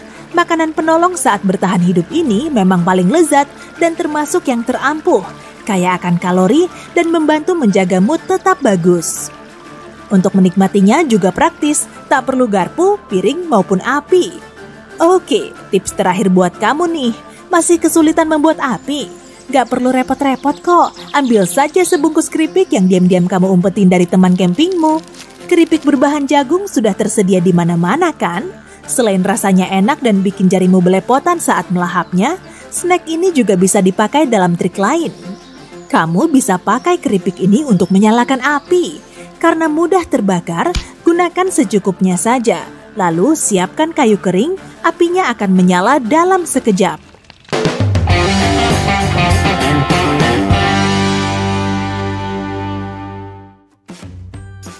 Jika kamu butuh bantuan di depan umum, jangan meminta ke sekelompok orang. Dekati orang yang sendirian. Karena hal yang disebut efek pengamat, sekelompok orang mungkin tidak membantumu. Teori psikologi sosial ini menyatakan bahwa orang cenderung tidak membantu saat ada orang lain di dekat mereka. Mereka menganggap orang lain dari kelompok itu akan membantumu. Jika kamu berkendara di kota atau area lain yang berblok-blok dan merasa diikuti, belok ke kanan atau kiri 4 kali. Kamu akan tetap berada di tempat yang sama, dan jika mobil di belakangmu juga melakukannya, kamu mungkin sedang diikuti. Jangan pulang dan coba kabur dari mereka. Jika kamu berada di luar ruangan saat badai mendekat dan rambutmu berdiri tegak, cepat cari tempat berlindung. Statis di rambut berarti muatan positif naik ke seluruh tubuh dan mencoba menggapai muatan negatif badai. Kamu kemungkinan besar akan tersambar petir. Jika tidak ada tempat berlindung, jongkoklah di tanah dengan kaki menapak, letakkan tangan di atas lutut, dan selipkan kepala di antara lututmu. Membuat dirimu sekecil mungkin akan meminimalkan kontak dengan tanah dan luka akibat petir. Selalu bawa cermin kecil saat bepergian di daerah terpencil. Ini akan berguna jika kamu tersesat. Jika kamu terdampar di gurun dan ada pesawat lewat, arahkan cermin ke pesawat itu untuk memantulkan cahaya. Jika tidak ada cermin, beri sinyal ke pesawat itu dengan melambaikan kedua tanganmu ke atas dan ke bawah. Jika kamu terdampar di suatu tempat saat mengendarai mobil, jangan tinggalkan mobilmu. Tim penyelamat akan lebih sulit mencarimu tanpa mobilmu.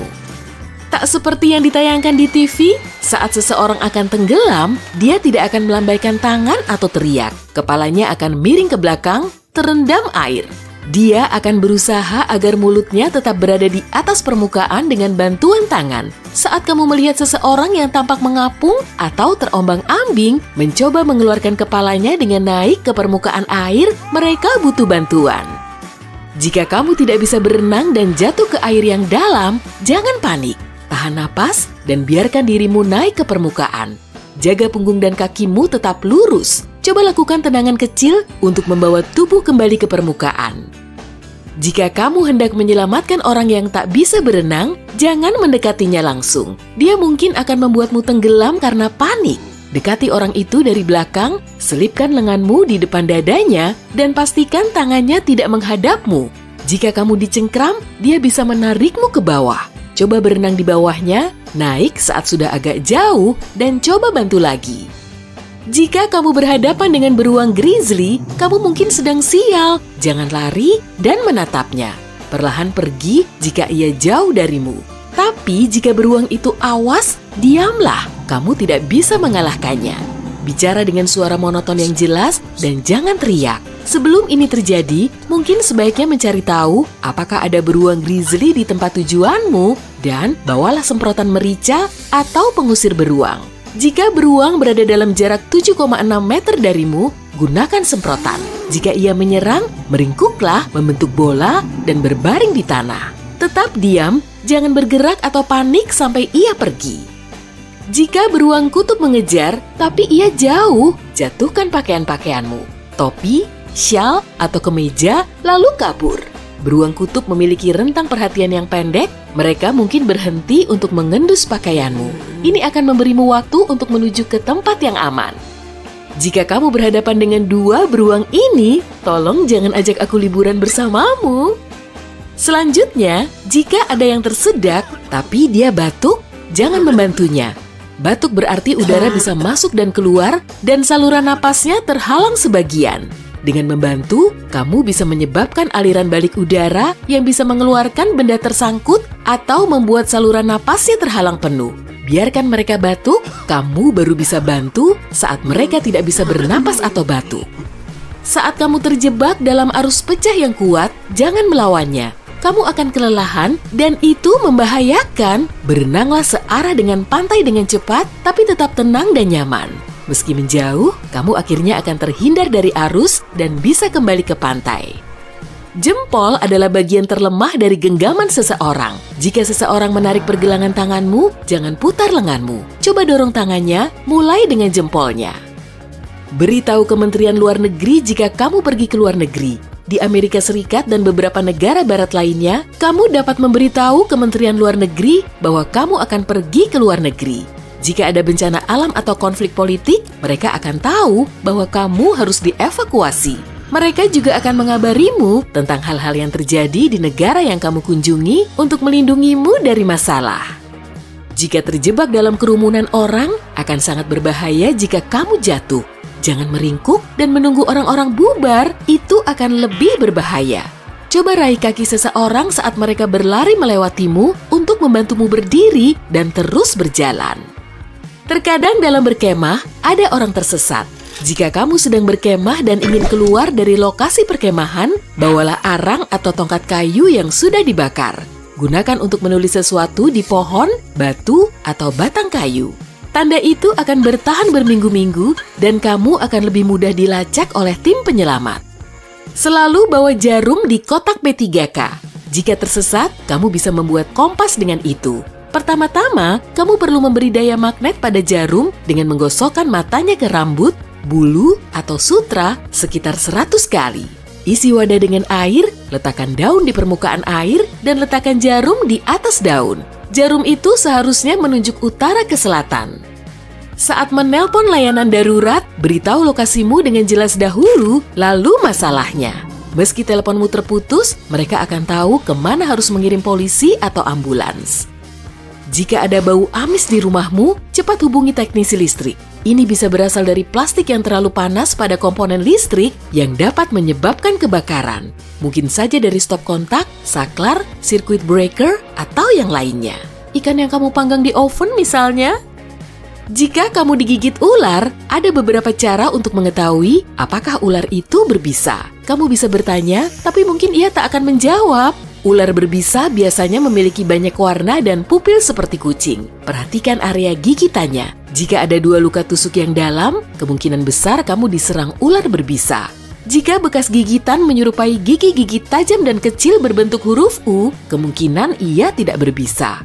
Berbisa atau tidak, hubungi layanan darurat dan foto ular itu jika bisa. Akan lebih berbahaya jika kamu menggunakan mulut untuk mengeluarkan bisanya, kamu akan lebih mungkin keracunan daripada membuang racun itu dari tubuhmu. Jika bepergian dan menghadapi suhu beku, kamu berisiko mengalami radang dingin. Pada awalnya, sebagian tubuh akan menjadi keras dan pucat. Lalu, kamu akan merasakan sakit, nyeri, dan mati rasa. Untuk menghindari radang dingin, oleskan petroleum jelly pada hidung, telinga, dan ujung jari tangan, serta kaki. Kamu sudah membawanya kan? Aku jadi ingat, jika menggigil saat kedinginan, kamu aman. Tubuhmu mencoba menghangatkanmu dengan mengencangkan otot. Tapi, begitu kamu berhenti menggigil, serta jika kamu menjadi lelah dan ingin tidur, cepat cari tempat hangat. Kamu berisiko mengalami hipotermia. Kamu butuh kompres hangat di dada, leher, atau perut bagian bawah. Jangan pernah menaruh kompres hangat ke tangan atau kaki. Perubahan suhu yang tiba-tiba bisa memaksa darah dingin mengalir ke jantung, paru-paru, atau otak, menyebabkan suhu inti tubuhmu turun. Jika kamu tersesat dan perlu minum air dari sumber air yang tidak mengalir, rebus untuk memurnikannya. Air yang tidak direbus mengandung bakteri atau minyak dan bahan kimia lain yang bisa membahayakanmu. Suhu dan waktu yang dibutuhkan untuk merebus air tergantung pada ketinggian. Untuk amannya, coba rebus air selama 3 menit. Saat mulai mendidih, minyak goreng akan berasap lalu terbakar. Jika itu terjadi, matikan kompor dan jangan angkat panci, tapi tutup dengan penutup logam. Api tidak akan bertahan tanpa sumber oksigen. Gunakan soda kue untuk memadamkan api minyak kecil. Kamu akan butuh banyak soda kue untuk memadamkannya. Gunakan tips ini hanya saat apinya kecil. Jangan pernah pakai air, minyak akan memercik dan api akan menyebar. Sudah paham semuanya? Bagus! Gurun pasir yang panas dan tak berujung awalnya tampak tak ada kehidupan. Namun di antara pasir-pasir ini, kamu bisa bertemu dengan makhluk-makhluk yang berbahaya dan terkadang menyeramkan. Beberapa di antaranya hanya dapat menyebabkan masalah kesehatan, tapi ada juga yang tidak akan bisa kamu lupakan selamanya. Yuk kita kenali mereka, mulai dari yang berbahaya dan diakhiri dengan mimpi buruk yang nyata. Jadi kamu sedang berjalan melintasi gurun pasir dan melihat boneka beruang besar dengan tangan terbuka. Kamu tahu, mungkin itu Fata Morgana, tapi kamu tetap mendekat. Kamu benar, itu bukan mainan tapi kaktus raksasa. Ada yang aneh dengan kaktus itu, berkat bulu-bulu yang aneh, dahan-dahannya menyerupai lengan boneka beruang. Namun itu bukan bulu, melainkan ribuan duri tipis. Dan itulah alasan kenapa kamu tidak boleh mendekat. Kaktus ini disebut kaktus lompat atau kaktus beruang, tumbuh di daerah gurun Arizona dan di bagian utara Meksiko. Jangan khawatir, kaktus ini tidak akan menyerangmu, tapi akan menempel di kulit atau pakaianmu kalau kamu menyentuhnya. Mantel bulu seperti itu melindungi kaktus dari hewan, membuat bayangan dan menyelamatkannya dari panas. Cabang lateralnya adalah bagian yang paling penting karena melakukan fotosintesis dan mengakumulasi sejumlah besar kelembapan di dalamnya. Jadi, terlepas dari semua bahayanya, kaktus dapat membantu para pengembara gurun. Bahayanya di sini adalah durinya. Kalau kamu perhatikan, akan terlihat bahwa duri-duri itu berbentuk seperti kain. Sekali sentuh, ratusan duri menancap di jarimu. Cukup sulit untuk menghilangkannya, dan duri-duri itu menyebabkan sensasi nyeri yang tidak menyenangkan. Tapi hal yang paling keren dari kaktus ini adalah cara perkembangbiakannya. Tanaman ini mengkloning dirinya di tempat baru. Ketika hewan dan manusia melewati kaktus lompat dan menyentuhnya, sepotong kecil kaktus terlepas bersama dengan jarumnya. Begitu kamu membuang potongan ini ke tanah, kaktus akan berakar dan mulai tumbuh. Tingkat bahaya kita meningkat. Monster berikutnya dari padang pasir sedang berlari ke arah kita. Dan itu adalah burung unta. Banyak yang mengira hewan ini adalah pengecut yang menyembunyikan kepalanya di pasir. Kemungkinan besar kamu akan berubah pikiran kalau kamu cukup beruntung untuk bertemu dengan hewan ini. Biasanya burung unta tidak agresif, tapi kamu harus lari jika mendekati sarangnya. Di sisi lain, kamu tidak akan bisa melakukannya karena burung unta bergerak dengan kecepatan 70 km per jam. Kamu butuh mobil untuk menjauh dari mereka. Burung ini berlari dan menabrak musuhnya dengan dadanya. Ada beberapa kasus ketika burung unta menyerang mobil van dan menyebabkan kerusakan yang signifikan. Tapi, bahaya utama yang dihadirkan burung ini adalah kaki-kakinya yang kuat dengan cakar yang tajam. Burung unta dapat memberikan pukulan yang kuat dengan cakarnya dan bahkan mengalahkan lawan yang rentan. Jadi ya, kalau kamu melihat burung unta di kejauhan, pergilah ke arah lain. Kadal kecil berbintik-bintik ini hidup di bawah tanah hampir sepanjang waktu di gurun pasir gersang di barat daya Amerika Serikat dan barat laut Meksiko. Kadang-kadang, kadal ini keluar untuk mencari makan siang. Kadal ini terlihat lucu, namun sebenarnya dia adalah monster gila yang berbahaya. Kulitnya yang tebal melindungi reptil ini dari elang, anjing hutan, dan predator lainnya. Tapi, perlindungan utamanya adalah racunnya. Ular dan laba-laba menyuntikkan bisa menggunakan taring panjang seperti jarum. Monster gila menjepit dan mengunyah mangsanya untuk menyebarkan racunnya. Dan ketika menggigit manusia, ia dapat menutup rahangnya untuk waktu yang lama. Sulit untuk menyingkirkan hewan ini, orang-orang yang pernah mengalami efek dari racunnya mengatakan bahwa rasanya seperti magma panas yang mengalir melalui pembuluh darah. Meski demikian, kadal ini ternyata berguna bagi ilmu pengetahuan. Para dokter menggunakan racunnya untuk membuat obat diabetes dan obesitas.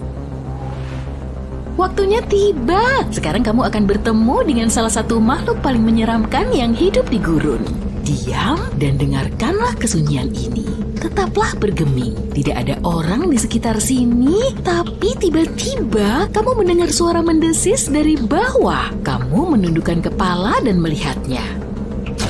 Laba-laba kuning besar seukuran telapak tangan manusia dengan rahang yang kuat dan kaki yang panjang bersembunyi di bayangan tubuhmu. Merasa ngeri, kamu melarikan diri dari monster ini, tapi monster ini mengejarmu. Memang tidak mudah untuk melakukannya dalam situasi ini, tapi cobalah untuk tenang. Makhluk ini tidak tertarik denganmu. Dia hanya ingin bayanganmu untuk bersembunyi dari teriknya matahari. Bagaimanapun lebih baik tidak menyentuhnya. Rahang yang kuat dari laba-laba unta dapat menyebabkan sensasi yang tidak menyenangkan. Minimalnya begitu. Dan asal tahu aja nih, makhluk ini sebenarnya bukan laba-laba. Memang dia termasuk dalam kelas arachnida, tapi merupakan spesies yang berbeda, yaitu solpugid. Ia suka menggigit. Laba-laba ini tidak kenal takut dan cukup agresif. Hewan ini memangsa serangga, kadal, hewan pengerat, dan burung-burung kecil. Laba-laba ini juga dapat bergerak dengan kecepatan 16 km per jam. Untuk ukurannya yang kecil, ini sangat cepat loh. Kamu harus menjadi seorang atlet profesional untuk bisa kabur darinya. Laba-laba unta paling sering ditemukan di padang pasir Timur Tengah, tapi mereka juga hidup di Meksiko dan barat daya Amerika Serikat. Pelari ini aktif di malam hari dan berusaha menghindari matahari di siang hari. Jadi, mereka selalu memburu bayanganmu. Ngomong-ngomong, nama hewan ini diambil karena mereka sering bersembunyi di bawah bayang-bayang unta. Kamu tidak akan bisa kabur dari mereka di siang hari, dan mereka juga akan mengejarmu di malam hari, terutama kalau kamu membuat api. Laba-laba solpugid selalu berlari ke arah cahaya dengan harapan bisa memakan sesuatu. Beberapa spesies laba-laba ini mengeluarkan suara mendesis untuk menakut-nakuti musuhnya. Sekarang mari kita tenang sejenak dan tinggalkan gurun pasir yang panas. Kita akan masuk ke daerah tropis yang lembab di Tanzania. Di bawah kulit pohon, di daunan yang berguguran, dan di dalam gua-gua yang gelap, kamu bisa bertemu dengan salah satu makhluk paling menakutkan di dunia. Kalajengking cambuk tak berekor. Bayangkan kalajengking besar tanpa ekor dengan tubuh gepeng seolah-olah terlindas sesuatu. Ia mirip dengan laba-laba tapi tidak memiliki kelenjar racun dan tidak dapat memintal jaring. Monster ini tidak bersuara dan cepat, tapi yang paling menakutkan adalah 2 cakar di depannya 2 kali lebih panjang dari tubuhnya sendiri. Mangsa yang ditangkapnya tidak akan pernah lepas. Kehidupan di dalam gua yang gelap telah merusak penglihatannya sehingga kalajengking cambuk berusaha menghindari sinar matahari. Selama ganti kulit, dia memanjat ke langit-langit dan perlahan-lahan keluar dari kulit lamanya. Bayangkan kamu mengarahkan senter ke sana dan kamu melihat kepompong kecil tempat laba-laba pucat dengan kaki yang sangat panjang merayap. Kalau kamu benar-benar bertemu dengannya, tetaplah tenang dan perlahan-lahan pergi sejauh mungkin. Berhati-hatilah, kalajengking pipih dapat merangkak di bawah pakaianmu dalam sekejap dan menggigit perutmu. Dan masih ada yang lebih buruk lagi nih. Enggak deh, aku cuma ngejok. Si cantik ini adalah salah satu makhluk yang paling menakutkan dan paling tidak berbahaya di antara laba-laba dan kalajengking. Kalajengking ini takut sama manusia dan tidak akan pernah menyerang. Banyak yang menganggapnya cantik dan memelihara kalajengking cambuk di dalam terarium kaca. Kalau kamu mau punya hewan peliharaan seperti itu, awasi dengan cermat agar ia tidak kabur dari rumahnya ya. Jika hal itu terjadi, akan sangat sulit untuk menangkapnya kembali. Dalam sekejap dia bisa masuk ke kolong tempat tidurmu atau melalui celah di lantai. Kemudian dia akan masuk ke rumah tetanggamu melalui sistem ventilasi dan menakut-nakuti orang-orang di sana. Oke, gimana kalau kita ngomongin kalajengking yang satu lagi? Kalajengking ini tidak menyeramkan seperti makhluk lain dalam video ini, tapi ini adalah kalajengking paling berbisa di Amerika Serikat. Ini adalah kalajengking kulit Arizona. Masalahnya kamu bisa melihatnya di padang pasir, di rumahmu, atau di halamanmu. Binatang berbisa yang berbahaya ini merayap ke dalam ruangan dan sering menyengat manusia. 1 kali sengatan saja sudah cukup untuk menimbulkan rasa sakit, mirip dengan sengatan lebah. Namun orang yang alergi bisa mengalami kelumpuhan, masalah pernapasan, dan masalah kesehatan lainnya.